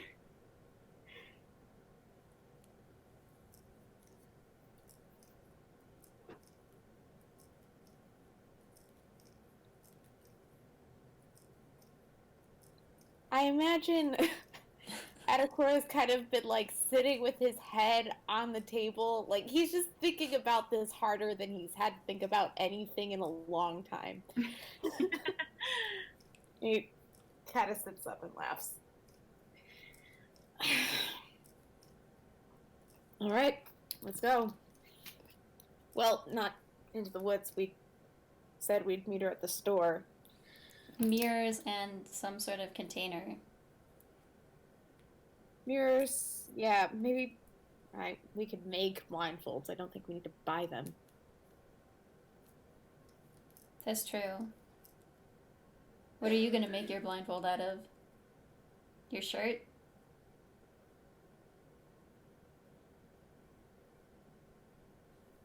Maybe. I not have scrap of cloth in every adventurer's kit. You guys There have we extra go. fabric. It's not a big deal.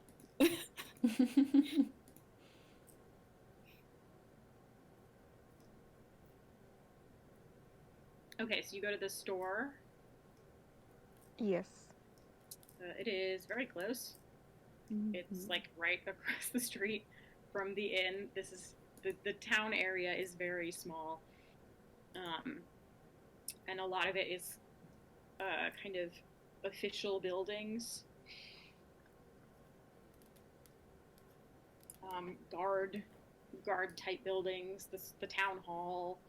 There is a temple here that you guys, I think, saw on your way in. You would have recognized the symbol. It's a temple of Pelor, and of course, one of the accepted gods in the empire. Very commonly worshipped, especially in agricultural areas. He's very popular in the Zemi fields. But it's a small temple. You don't necessarily know that it would have a very powerful cleric there. Yeah. But yeah, you can go to the store. It's just called General Store. Like it just has a sign that says General Store in Common and Zemnian. Mm-hmm. And Ingrid is out there waiting for you. She's unarmed today, and she's dressed a little more casually, a little bit less like I'm going for a hike.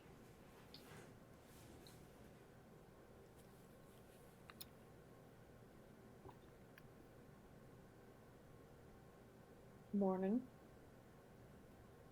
Morning. Did you sleep okay? I kept waking up at night.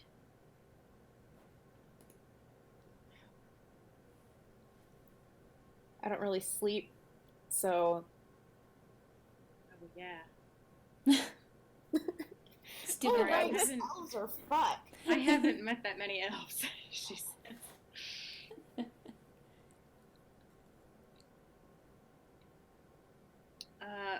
Well, let's go talk to Corinna. Indeed. Yes. Inside. We'll talk to Hans too. All right.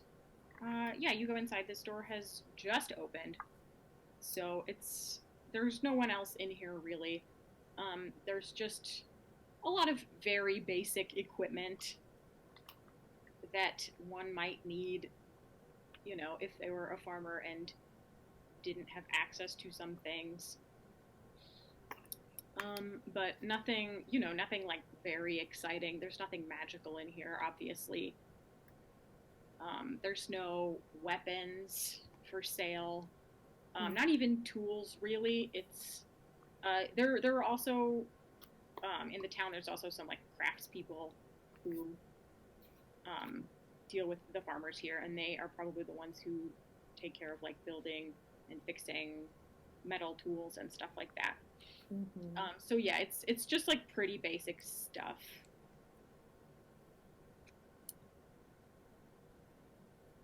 And there is a sort of counter on one end, and there's a woman standing behind it. She is.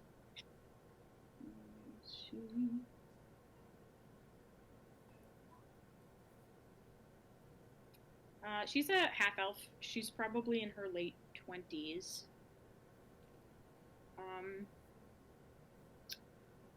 And she just smiles at you guys. She says, Ingrid, it's nice to see you. Who are your friends? Ingrid introduces everybody.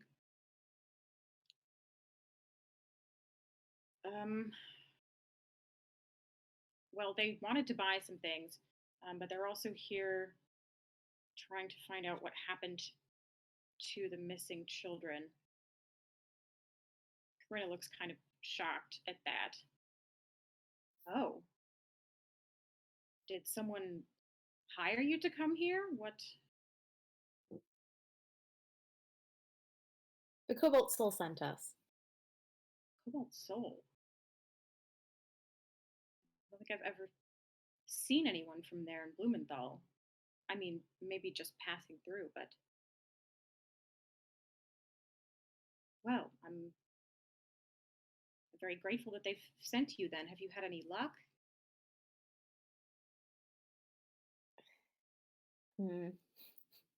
Should have talked about who we were Yeah, Ingrid's like realizing this too. She's kind of like, but she conversation. There's a moment of awkward silence, and if none of you say anything, Ingrid is going to say,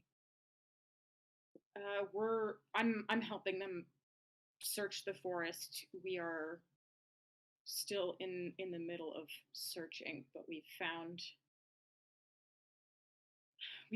managed to track some of them a bit farther into the forest, so hopefully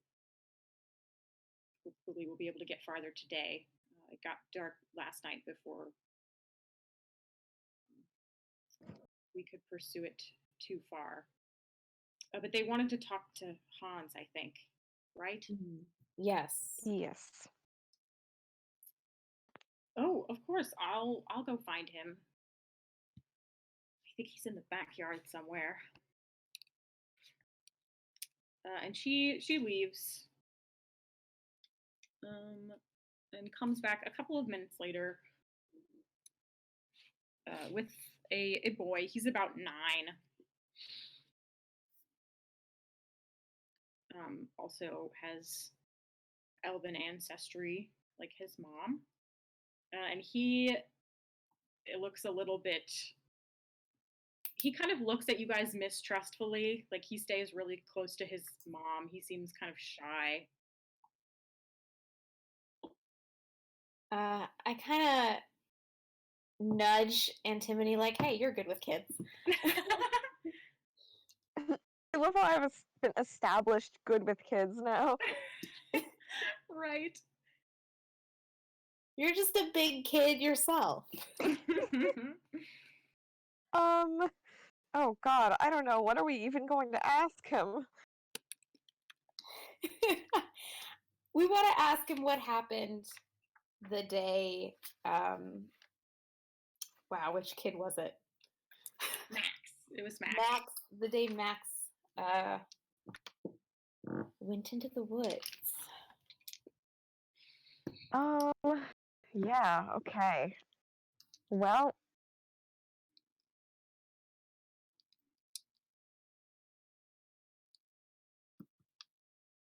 okay, he's 9 years old. I don't know, does he look like he wants to talk to us, or... I mean, he's just kind of standing there staring at you guys. Like, he doesn't look terrified or anything, but Okay. just a little bit like, oh, strangers, okay. I Uh-huh. don't see a lot of those. Okay. Oh God. Well, I'll wave at him. You know, just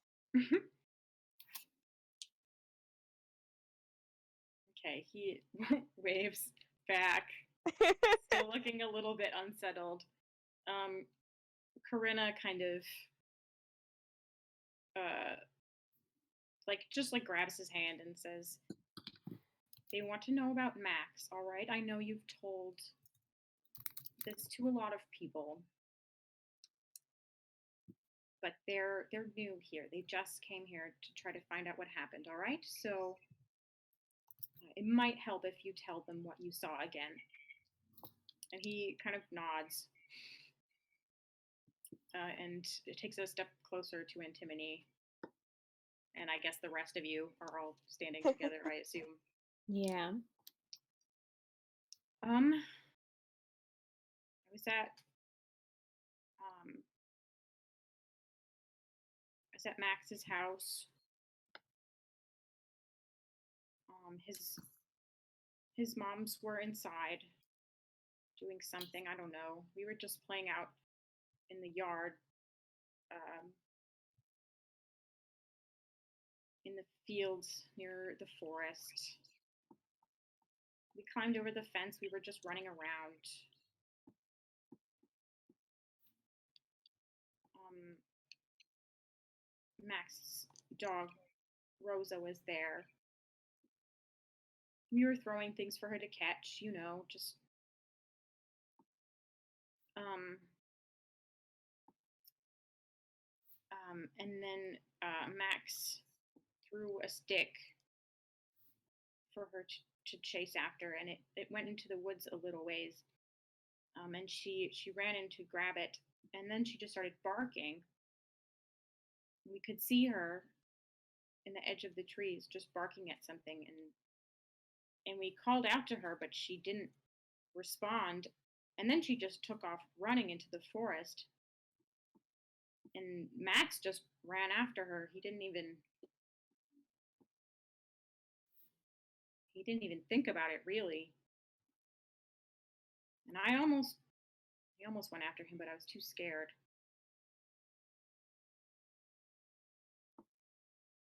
Hmm.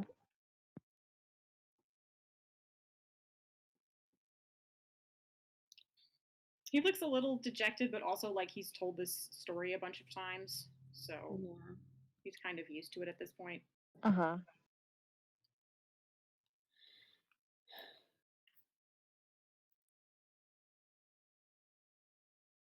Can you think of anything you saw or heard, smelled? I mean, I didn't notice anything, but a dog can hear and smell better than a person.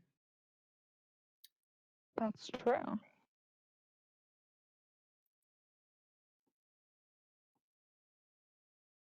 And I just waited, and they never came back out. I just sat in the grass for, I don't know,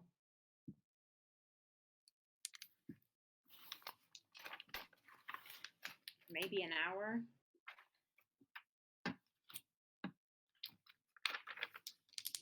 And then Gretchen came out to talk to us, and she asked me where Max was, and I told her what had happened. And then she got worried because of Carl and Mechthild. And she sent me home.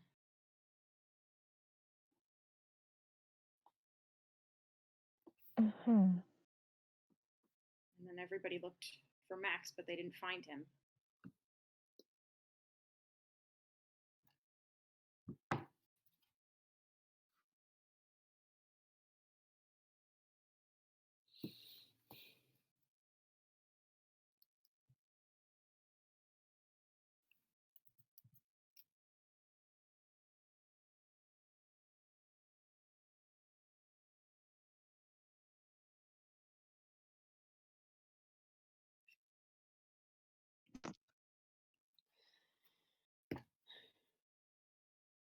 Darn, I'm like, I'm not sure what to ask this child. Yeah, I feel like at this point there's not that much more to say. But it would have been incomplete. Hmm. Corinna kind of looks. She's just looking back and forth between Hans and the rest of you, sort of waiting.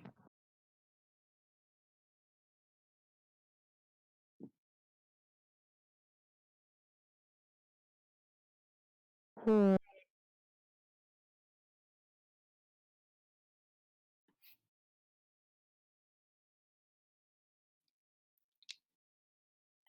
There's something else I want to ask, but I can't put like on the tip of my tongue. Yeah.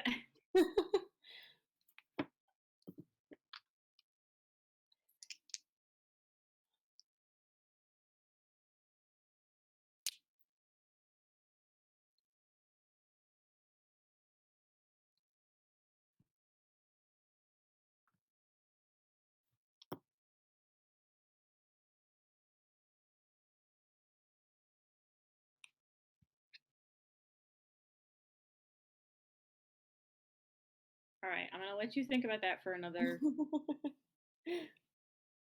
amount of time. While the awkward silence stretches on for a little bit, and then Ingrid reaches into her bag that she's still carrying. She doesn't appear to have any weapons on her right now, but she's got her little pack, and she pulls out a feather. It's very like intact and has a very nice like black and black and white sort of like barred design on it. But it's really nice. It's like big and clean and complete. And she reaches out to Hans and she says, "Yeah, I got another one for your collection." And he immediately smiles and takes it and just starts looking at it. Hmm. And he's kind of distracted now. Yeah. You collect feathers? Yeah, Me too. really? You got any good ones? Do I have any good ones on me? I don't have any good ones on me that I didn't already pass off to Ophelia. Yeah, do you carry? You could decide. Yeah, I mean, I think I just carry things around that I'm fooling with. So I've probably got some like pressed in a notebook or something Okay. so they didn't get bent. Let's say I have like I don't know what kind of birds there are in I Wildemount. don't either. It's you I was can. thinking like a cardinal. Ooh, sure, yeah. Yeah, he looks at them and he seems suitably impressed. He says, "Oh, I have one of those too. That's a good one." It's a very good one.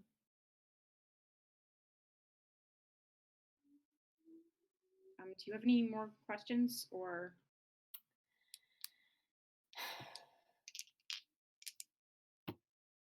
Well, does Adakora have a question? I don't have not a good one. God.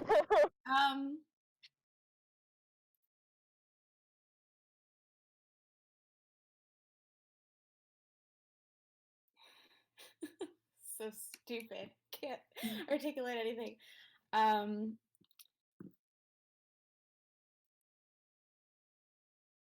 You can have some of my feathers if you can think of one thing to tell me that nobody has asked you about yet.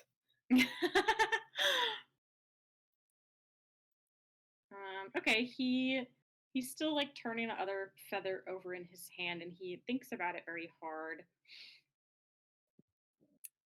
for a moment or two.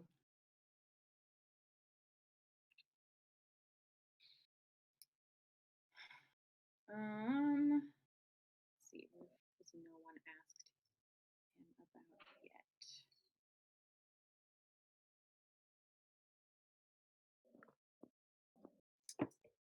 He sort of frowns, thinking about it.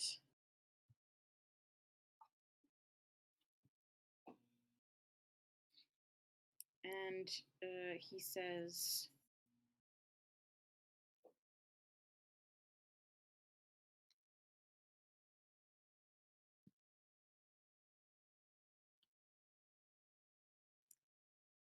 I know that Max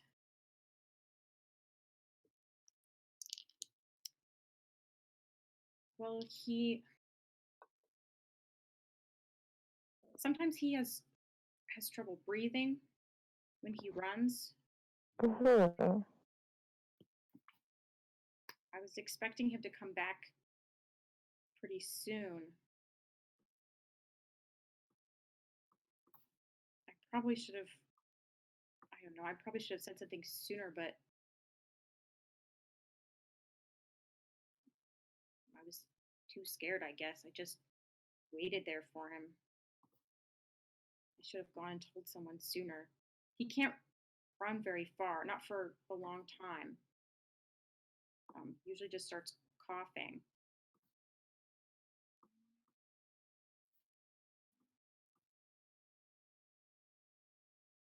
I was worried they would just find him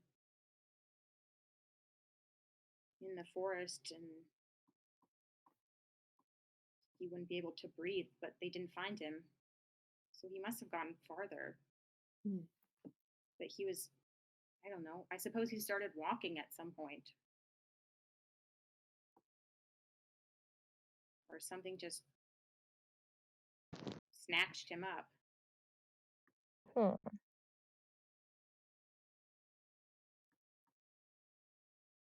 It's very interesting. Thank you. I'm gonna give him the feather and a couple other ones I have. Okay. They're just like he like has both of his hands stretched out and just like feathers across them, and he's just kind of Feathers, feathers, admiring feathers. them. Yeah, he's very excited. And then he kind of looks at his mom, and she's like, "All right, go put those with your other ones, all right?" And he just runs off and back into the back room.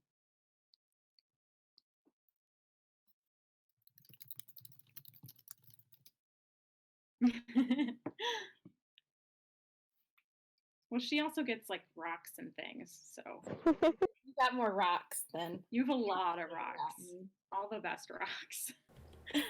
Yeah, but they're not feathers. They were just given to someone else. Oh my god, I can't believe Ophelia's jealous of a 9-year-old boy. Around you're a boy who's very rich in feathers. So many feathers. He won't even be able to appreciate them like I will. Corinna kind of smiles at all of you again.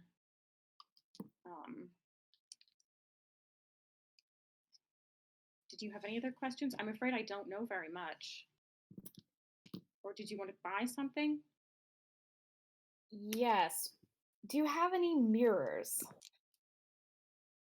She looks a little surprised.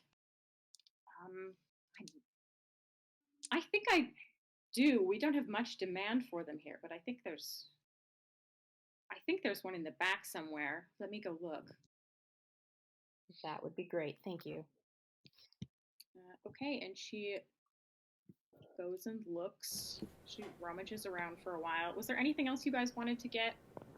Glass or vials, something to potentially hold blood in.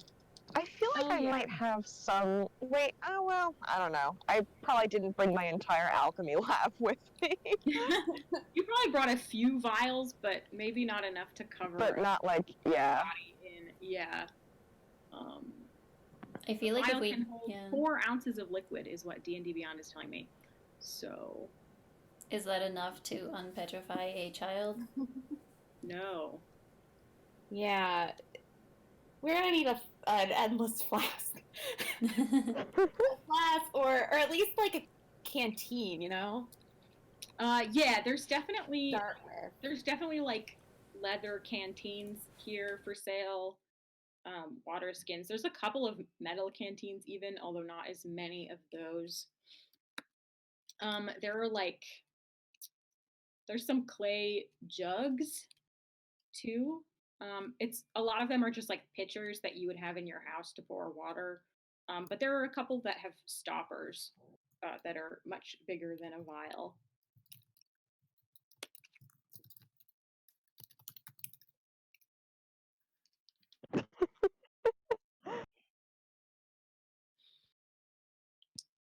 Yeah, they could look like the biggest of them look like they could hold about a gallon. Okay. Well, we'll take some of the biggest ones because it. Okay. What's the surface area of a child? I don't know. I guess depends on the child. Right. It does depend on the child. What would what would you say is the surface area of Johanna? God. Let's see. I don't know that you would have to like cover every inch of the statue necessarily. But it would have to be a pretty significant amount. Let's say okay, just to make this easier. Okay, wait, let me Google something. Sorry.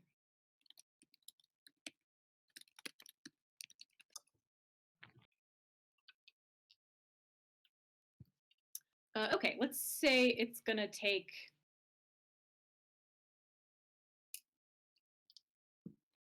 2 gallons of blood Okay. to bring one child back, approximately. Okay.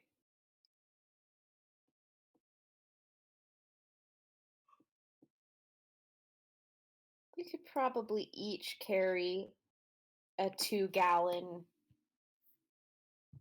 water pack, or like a gallon, two of them that are each a gallon. If How a much? gallon Yeah. is the most they will offer us.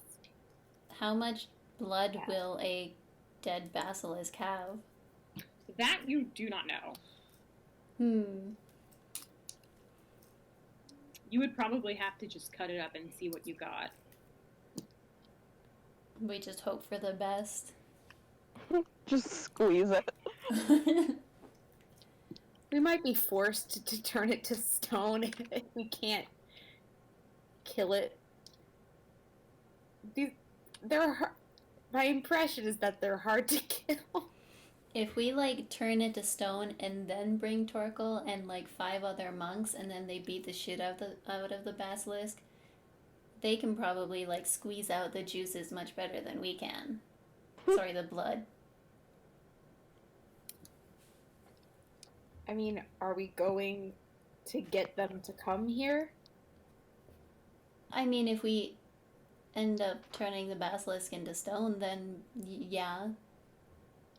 But that's like a last resort thing, I think.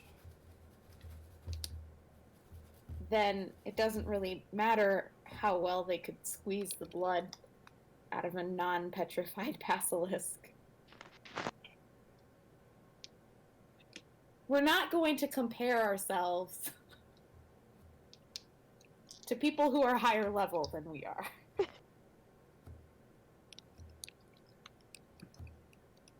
We're going to be grateful for the class features we have at the level we are.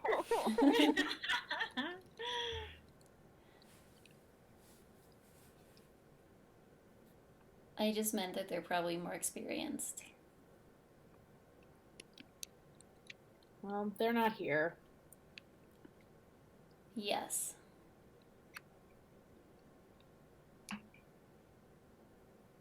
That's because we're the main characters. Yes.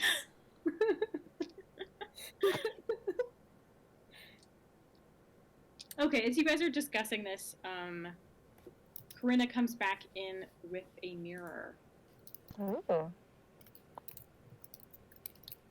I don't know how big it is. It's like a little bigger than like a hand mirror, probably. Like it's a small wall mirror, so it's not like super. Like you could carry it around fairly easily. You might want to wrap it in some cloth or something, but you could like fit it in a bag. But it's also, big enough that a basilisk would be able to see its own reflection. Okay. Nice. So just like a mirror that's about the right size for your purposes.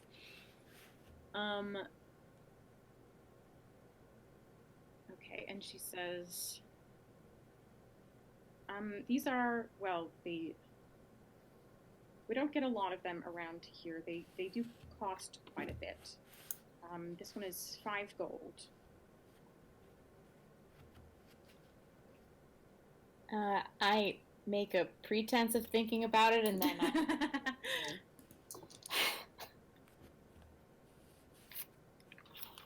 I brought that much gold, right? I'm pretty sure you did. I don't remember if I wrote down how much gold I brought, because I feel like we talked about it before. Yeah, we did, but I don't remember either. I think it was like 20.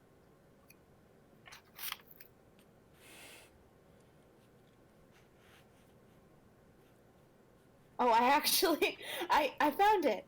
I wrote down items. 1 healing potion, and Tim has another.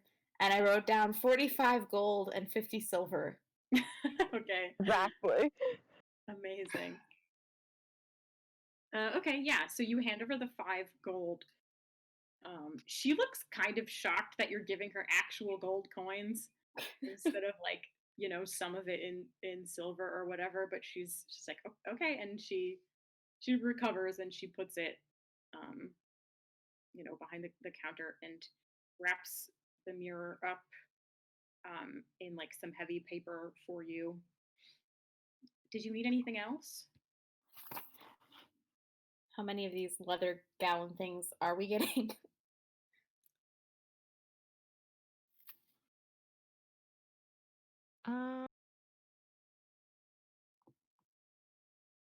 She has a bunch. She has like 10 or 12. So I guess it can't hurt to be prepared.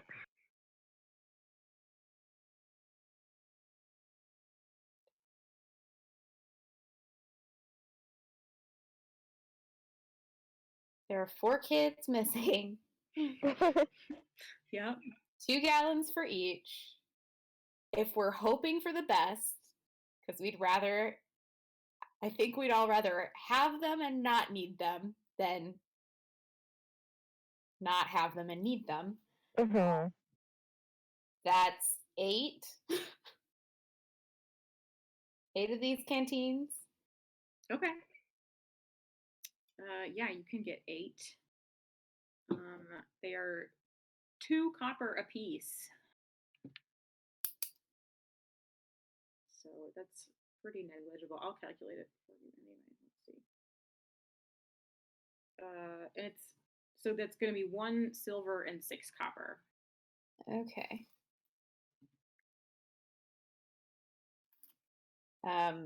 For I wrote down that I brought gallon copper, jugs. but you can just like, she'll give you change.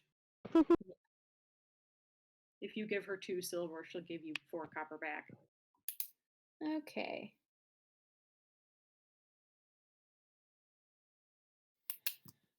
Oh.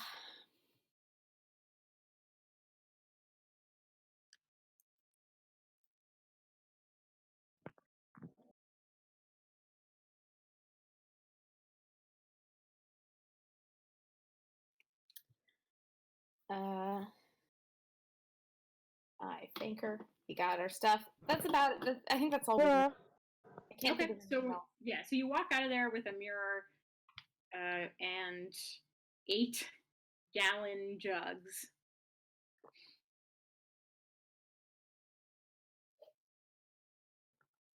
looking ridiculous. Yeah, you do look a little ridiculous. It's fine, I have no shame. All right. And yeah, it's like 8:30 in the morning.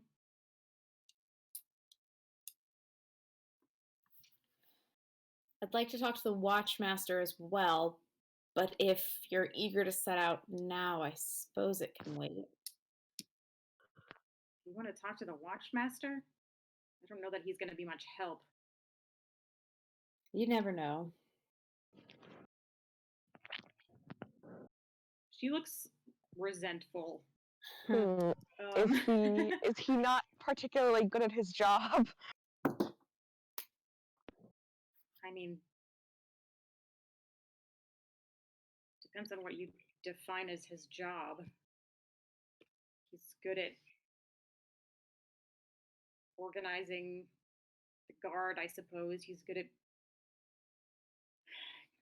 getting shipments to and from Rexentrum. That's mostly what they care about.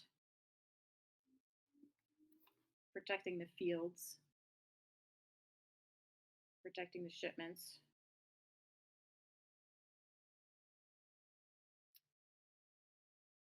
The people here are only worth what they can do.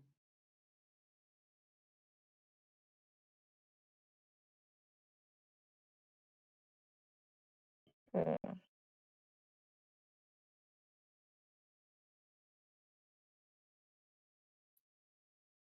I mean, some of the guards participated in some of the early searches, but I'm pretty sure the Watchmaster thinks it's not in his job description to go tearing off into the deep forest. I mean, that kind of feels like it should be part of his job description, but I hear you.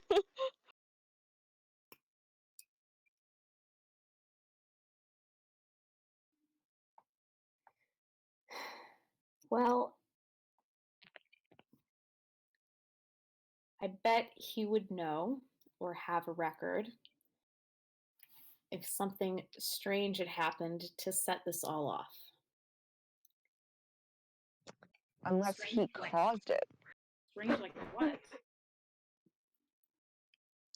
I don't know. I just don't think if there's a mage involved, they just steal children for shits and giggles. Well, Something you want to tell me? Oh my god. I mean, I don't know. I wouldn't put it past them. I know some mages who are pretty shady.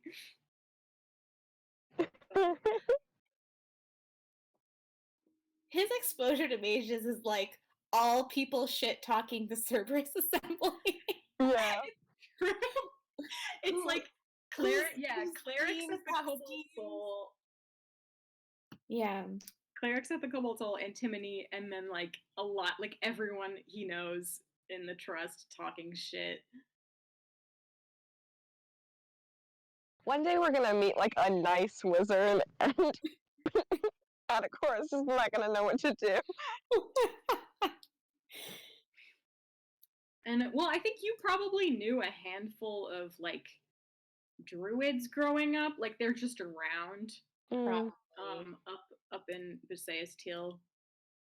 But they also kind of like they're kind of weird. They like fuck around in the forest. Like they don't always live in town.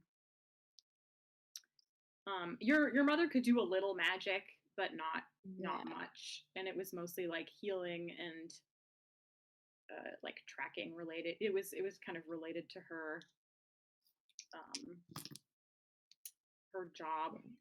I won't say he distrusts all magic or magic users. I just think Yeah, that no, mostly, like his exposure to like evil Wizard, yeah. types is Yeah. evil wizards that have for schemes on top of sure. schemes on top of schemes. And like arcane magic. Yeah, that's kind of the only arcane magic users that he has heard things about.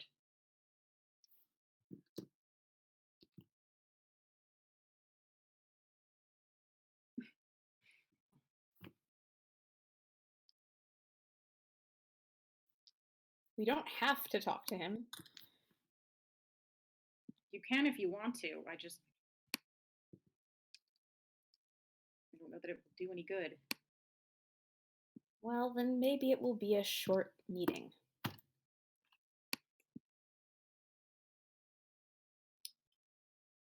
All right.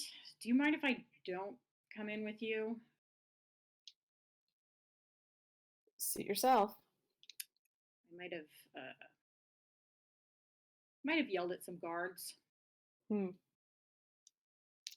back when we were looking, so I don't know if he wants to see me. Respect. Okay. All right, she she goes over to the inn and just like walks inside. Just like, I'll be here when you're done.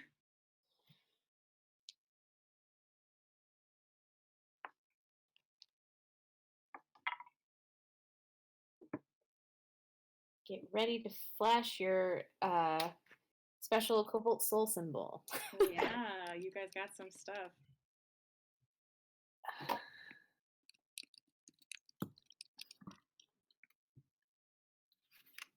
Yeah, so can we just like walk into the barracks? I wrote this down as well, I think.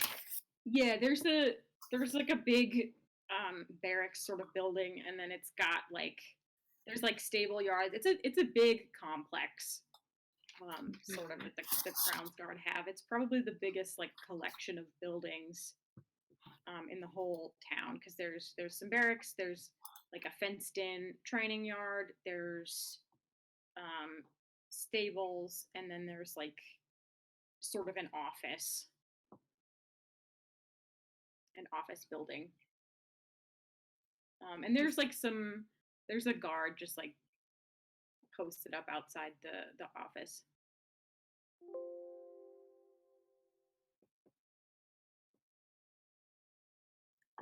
So I assume we're headed for the office building. You can safely assume that. You know how these sorts of places are laid out. Yeah. You've been in them.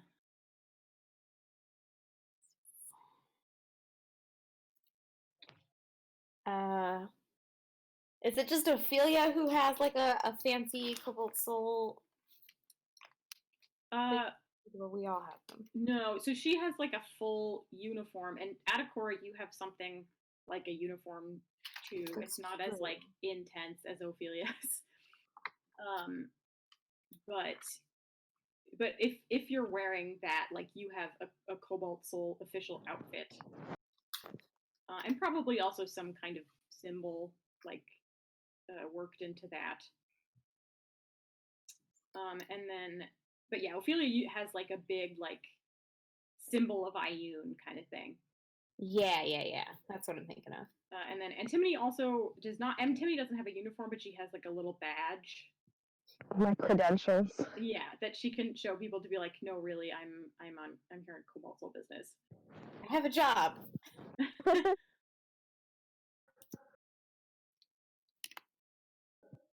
So you all have some kind of thing. Yeah.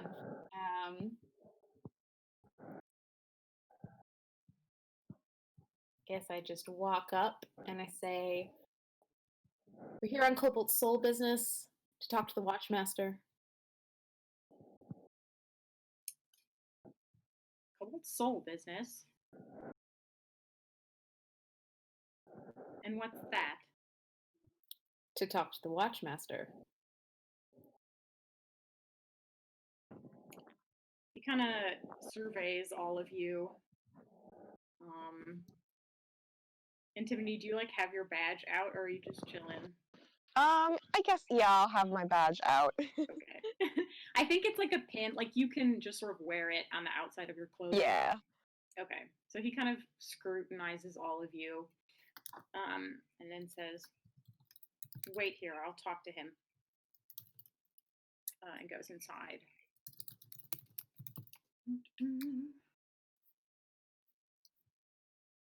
So many tabs open. Why did I do this?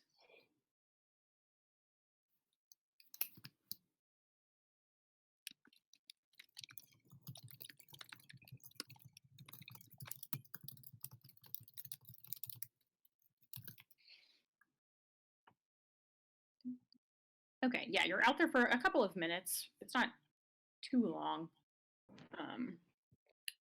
But you're getting a little impatient.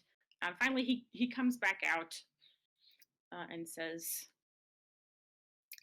"All right, follow me." All right, we follow. Okay, yeah, you go back. It's small compared to like the City Watch or the Crown's Guard. You probably haven't been to the Crown's Guard headquarters in Rexentrum, although and there's like multiple ones there. Like they probably have like precincts almost. But you went to the one in Hupperduke, and this is smaller. But yeah, you just go through this little building and then to like an office. And the guard lets you in, and then it departs. And yeah, so you're just in this office. It's very sort of plain and unfurnished. There's a desk. There's like a file cabinet. And I don't know if you guys did you guys ever ask anyone like who the Watchmaster was or for any info? I don't remember. Hold on. Bum, ba-dum, bum. Because this is something you definitely could have learned beforehand, but I don't remember if you did or not. Because you wouldn't know it like automatically.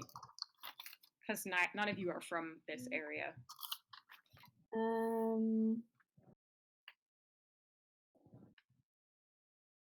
I don't think we asked for a name. I had written down where the headquarters were.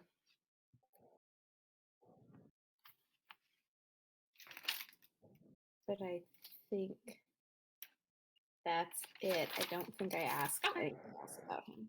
No big deal. Okay, so yeah, you see a dwarf, a sort of tough-looking, middle-aged dwarf with a very long, or not long, because he's it's like trimmed, kind of like fairly short, but it's still kind of bushy. Mm-hmm. Dark beard, and he's sitting behind a very simple desk, just writing a letter or something, and he looks up at the three of you, a little bit, like a hint of suspicion.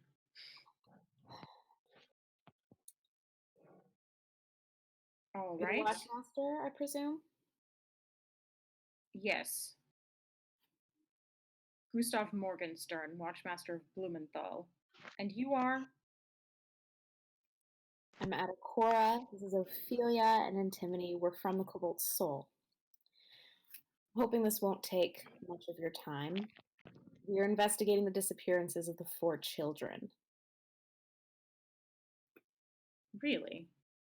What interest does the Cobalt Soul have in this?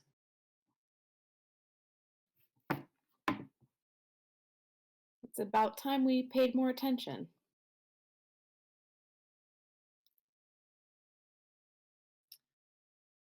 I thought you people were all scholars and priests and things. For a lot of things.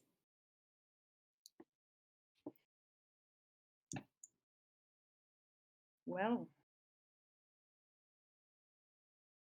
you're welcome to investigate.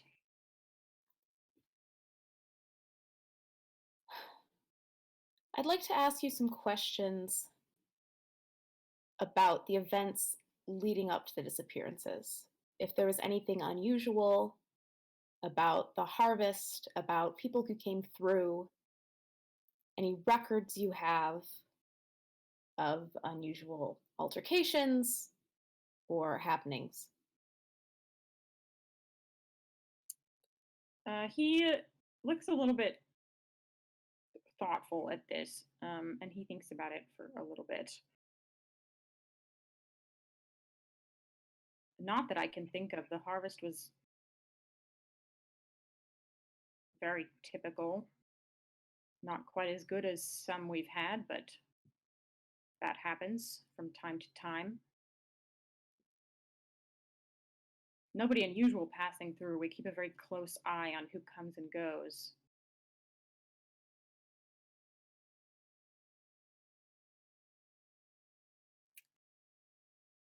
Does he seem genuine?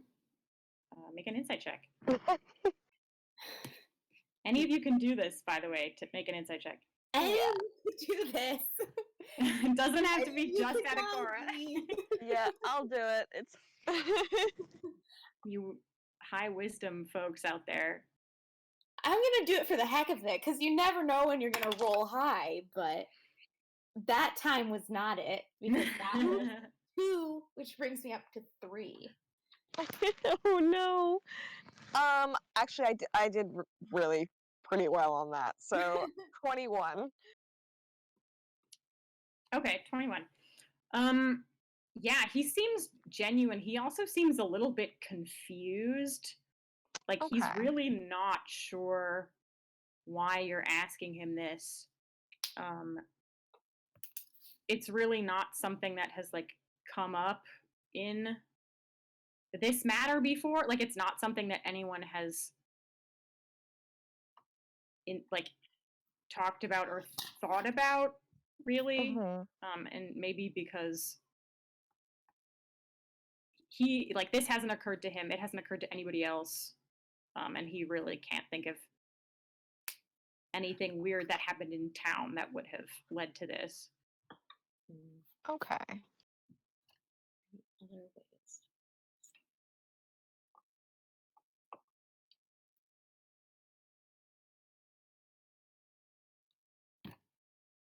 If you can think a little further back, when was the last time there was an unusual person?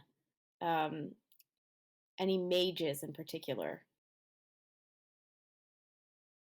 Mages? I mean, we don't get many, not who declare themselves. I suppose anyone could pass through and be a mage.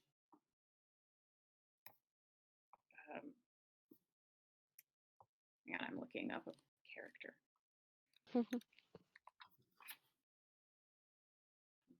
I know there's a farming mage, but I can't remember her name.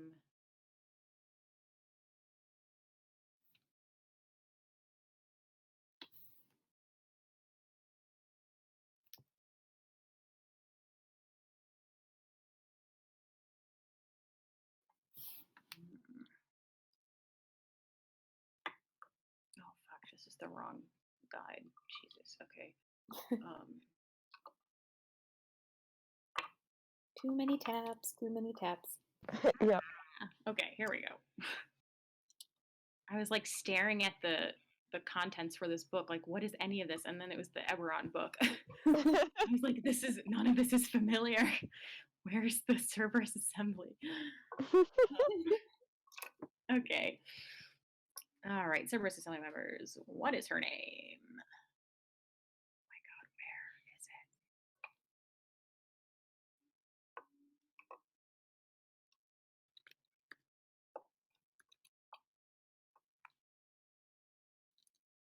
Oh, she's not a maid. Okay, God, sorry. I was thinking of the wrong thing. Let me check the Cerberus Assembly list real quick.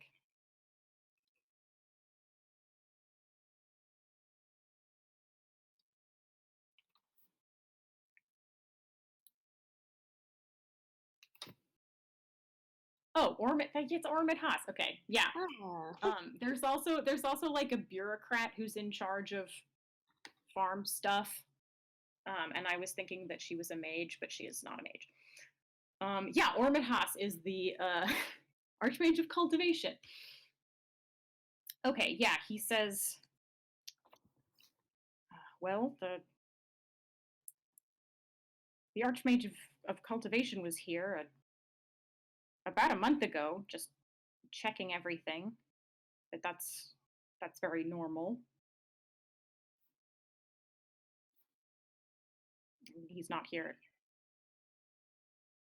more than once every several months. He lives in Zadash. He's very busy running the school there, Hmm. but he does keep an eye on everything here and make sure there aren't there isn't any magical interference with the farms here.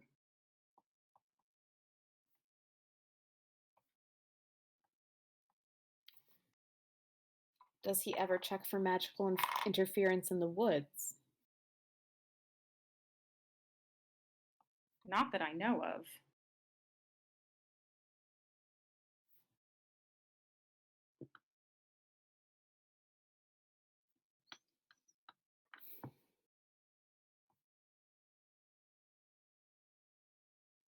He also works on I think some enchantments to improve the soil. I don't really know how any of it works. But he stays in the area. As far as I know, he doesn't leave the farmland when he's here. Goes around and sticks his hand in the dirt and talks to the farmers. I just leave him to it.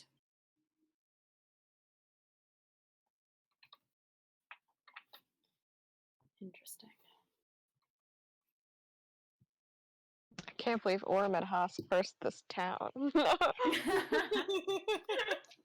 Why does Ormond Haas kidnap children? I thought that was Fred's job.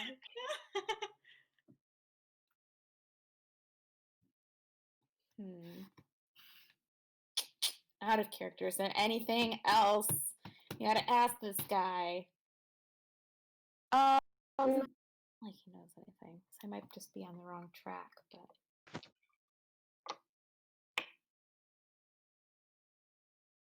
Well, we asked him about like any fights or anything. He said no.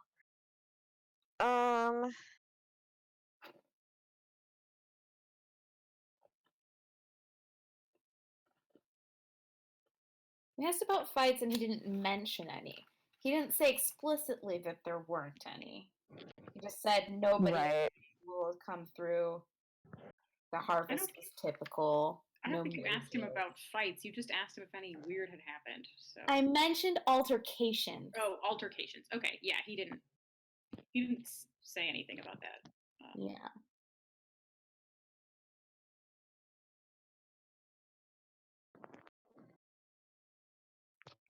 But you didn't get the impression that he was like holding a lot back Yeah. or anything like that. So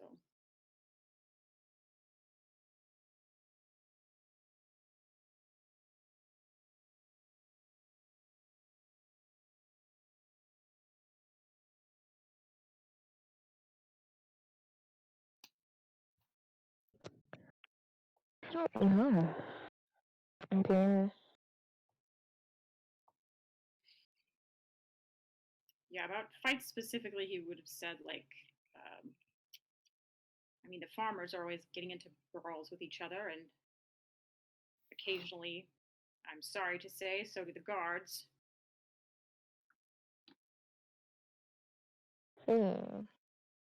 But nothing we haven't dealt with before, not an unusual number of fist fights.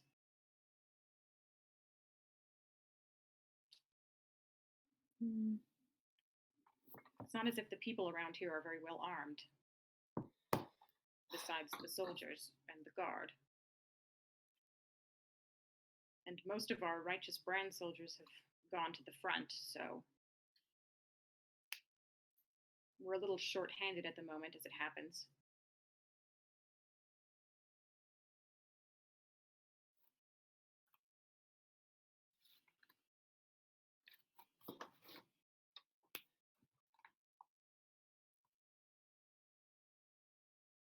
this is gonna sound like I'm trying to find a serial killer, but like, I mean, is there anything you can think of that, like, these children in particular have in common? Like, or is it just, does it seem random? I mean, I didn't know any of them personally, so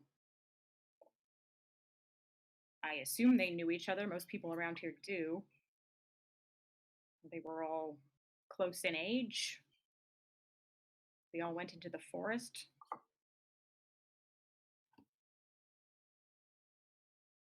Hmm.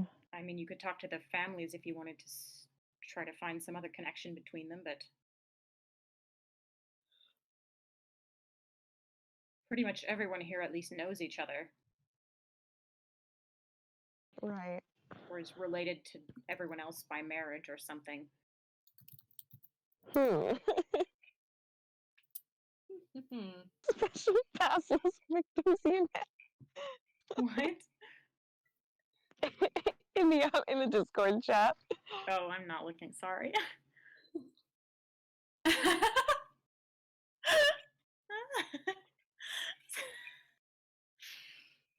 SBVU. Yeah.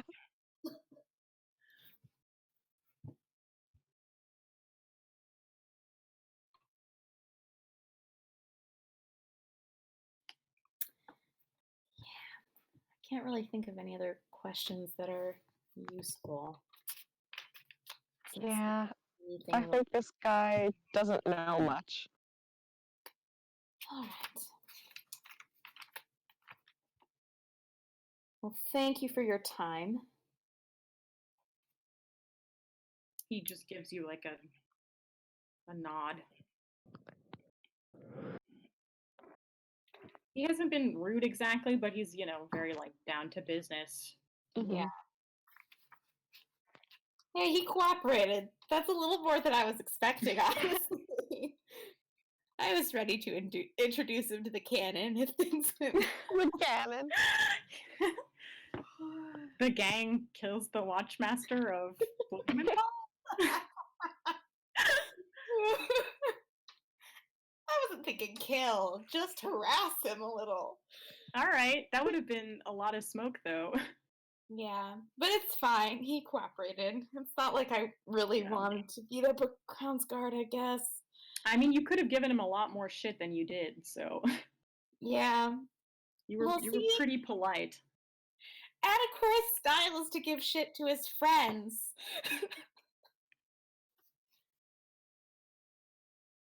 And de-escalate other situations. Right, exactly. Yeah, exactly.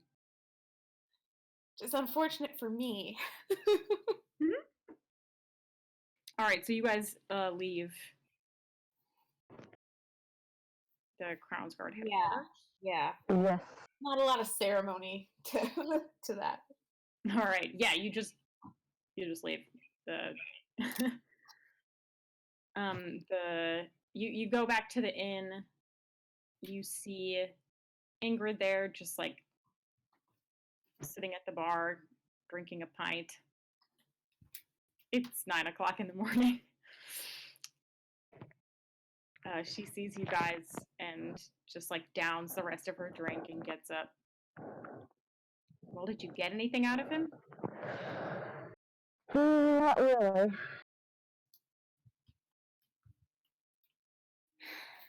He didn't know of anything that might have kicked this off, but that in itself might be useful eventually. I'm not sure there is a mage. Or if there is, I don't know that they came through town. Maybe they're just haunting the forest or something. That seems more likely now. Maybe there is a forest witch. Maybe.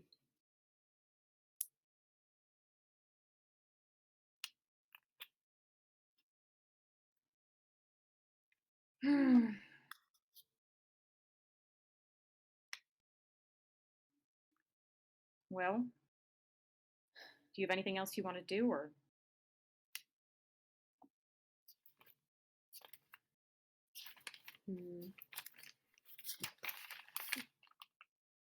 I think the only thing that was left on my to-do list, this is out of character, was maybe ask what other children are in age range.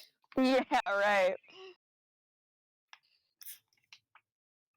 I mean, I don't know. exactly how many children there are. You could ask Ingrid that, and she'll just like rattle off the names of some kids that she knows about. Yeah. You know, there's a bunch of them. It's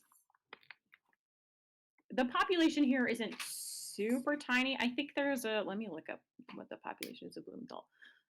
It's in here somewhere.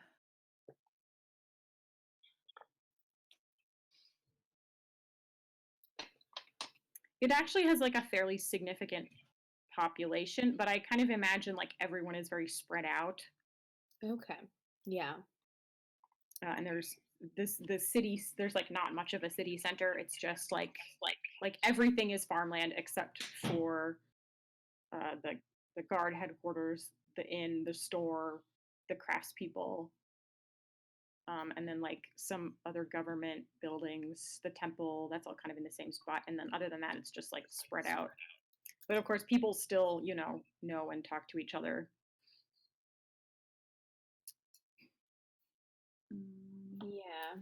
Where's my fucking gazetteer? Okay, here we go. Semi-fields.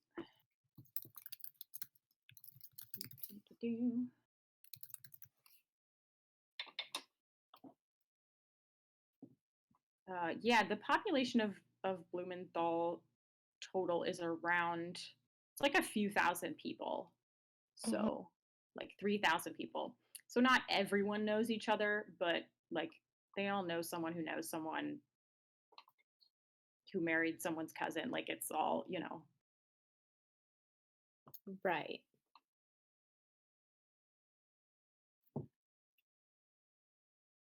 Does it seem very likely that more children could have gone missing, but they're not in communication with this group of families? Um, probably unlikely just because like the same set of guards patrols the whole area Mm-hmm.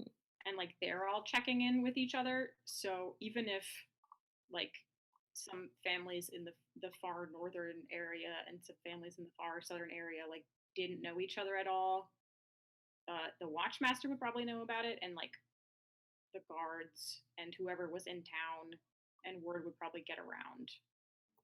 Okay. But these kids were all kind of from the same area, like the same little sort of stretch of forest, and they all wandered in like within, I don't know, 10 miles of each other, maybe less. I don't know how big anything is for this scale.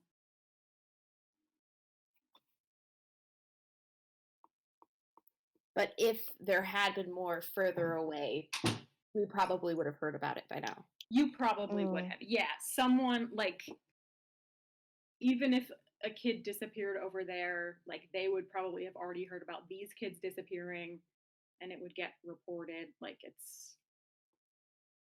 this is not like an isolated thing anymore. Yeah. Okay.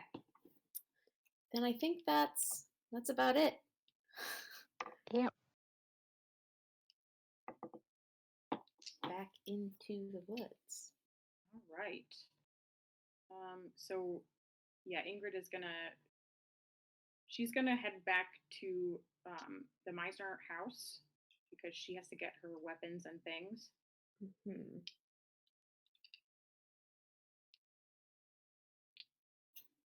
I'm so glad I didn't have to prep spells. Choosing which spells to have is so hard. It is, yeah, it's rough, especially at early levels. You're just like, what do I do? But okay, so do you guys like wait outside as she goes in? Yes. Okay, yeah.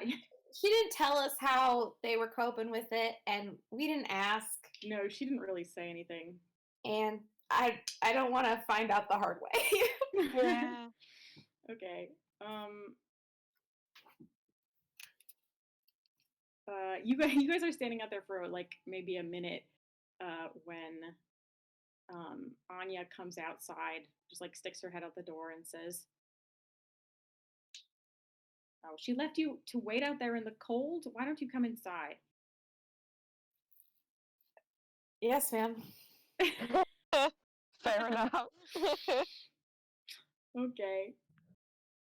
And We know what Sebney and moms are like. right. Oh yeah. You're like struck again just like by how much Anya looks like Hannelore. And they even have like a similar, like that sort of bossy delivery is like how Hannelore would like order someone or like order you around, like, come on, you're being stupid. Come do this thing. Like, it was sort of the same tone. But she invites you in. There's assorted people, doing things. And everyone says hello and just kind of goes back to whatever they were doing. But she like gives you some bread and cheese. And Ingrid, it comes back out with, she's got like her hiking outfit on again, her sort of leather, protective leather vest and her greaves and bracers and things. And her longbow and all her knives. Nice. And she just kind of, have more knives than I do. does she have more? I don't, probably not. I think she has like 2 knives. Okay. My character sheet says I have 4 daggers, and I still feel like I cheated the system somehow. Probably not. I feel like everyone in this game has like a dagger or 2. Like I think my sorcerer just got a dagger. Yeah. When I created the character, so they're not hard to get. With rogues, it's like you get 2 daggers, and then you get to pick like 2 other simple weapons or something. Yeah. Or daggers. Yeah, she has 2 daggers. She has a longbow and she has a sling. So she is decked out. Cool. But yeah, she just kind of grins when she sees you guys all sitting at the table, eating, and she goes and like gives everybody in the room a hug.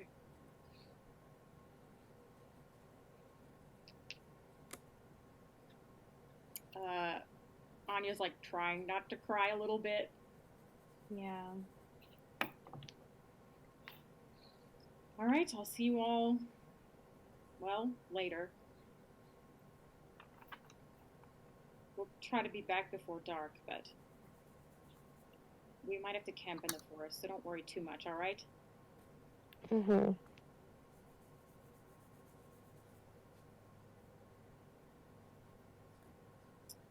Anya nods.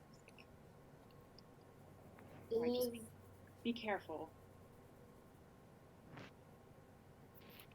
We will. Is Adelaide there?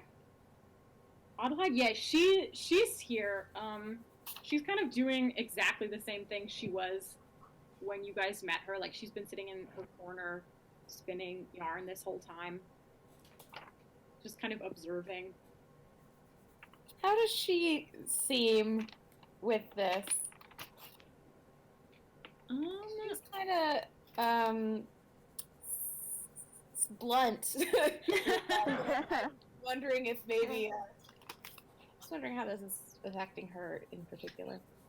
Sure. Make an insight check. This is my curse. I know, you're always asking me what people think. Yeah, because he wants to know. 11. Okay, yeah, she's yeah, you kind of get a sense of it. Yeah, Adelheid she's one of the younger ones. She's probably about 19, so she's a little bit older than Kristoff. But she definitely seems like a little bit more aware and perceptive than Kristoff is. But yeah, she's watching you all very closely. She's watching her mother. She's watching Ingrid. She looks concerned. Definitely, like, just sort of generally worried for Ingrid. But she also is like keeping a very close eye on Anya and like how she's doing. It looks like she's kind of checking up on her. Okay. So she's kind of she's worried about all of her family members, and looks like she's probably been like the thing she's been paying the most attention to lately is like making sure her mom is doing okay. Mm-hmm. But she doesn't seem like doubtful necessarily. She's kind of like, well, maybe they can do something, maybe they can't. We'll just see what happens. Okay.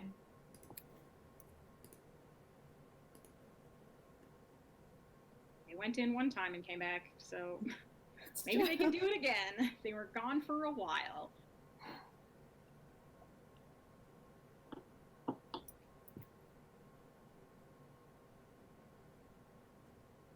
Yeah. Kristoff's there too. He's just like kind of glances furtively at you guys like, did they rat me out? But nobody has said anything to him, so he's pretty sure that they haven't. Yeah. That you haven't told anyone about his crush.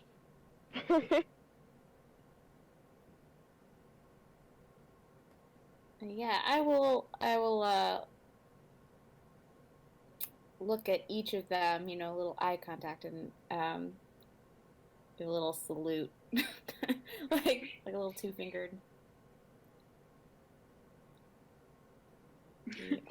Kristoff just kind of waves like a little confusedly. Adelheid laughs a little bit.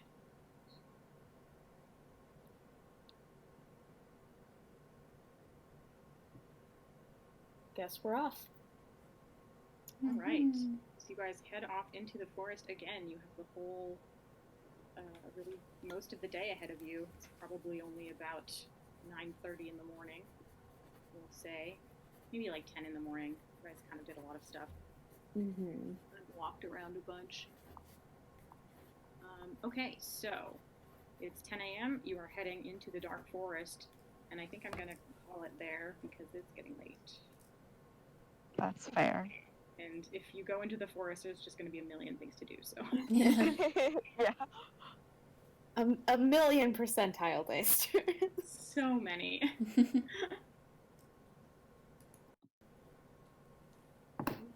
someone? Oh no, that was just your. Oh, Oh yeah. I thought somebody had left. clicked my pen. All right. Many opportunities to lose all 18 of my hit points. Yay. So many. Oh my god, you're so squishy. You gotta start hiding more.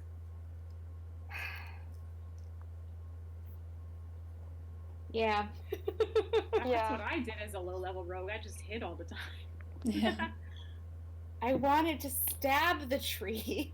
Yeah, you guys really don't have any frontline people, which is unfortunate. And then I went and gave you a ranger who doesn't even have a sword. Like a lot of rangers have swords, but she is too poor for that. So knives and longbows it is.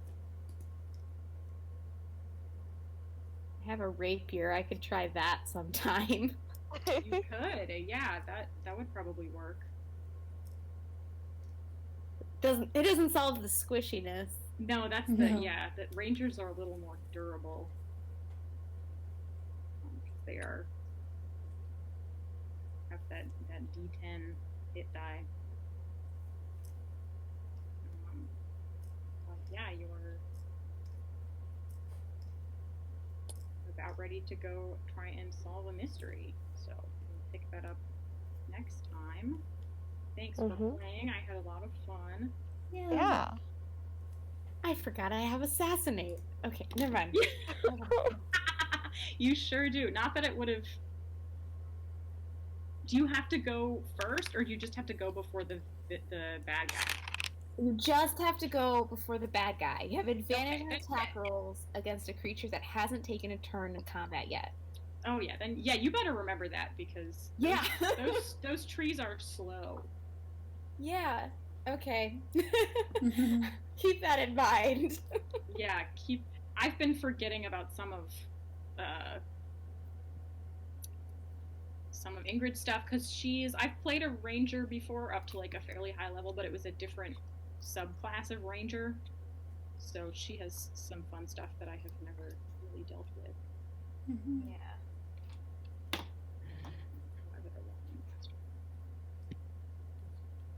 Well, thank you for DMing. Is it Yeah. good to like have another person, like an NPC in the party? Is that like fun? I feel like I can just throw more things at you that way. Like Yeah. a Yeah. little less limited in what monsters I can toss at you.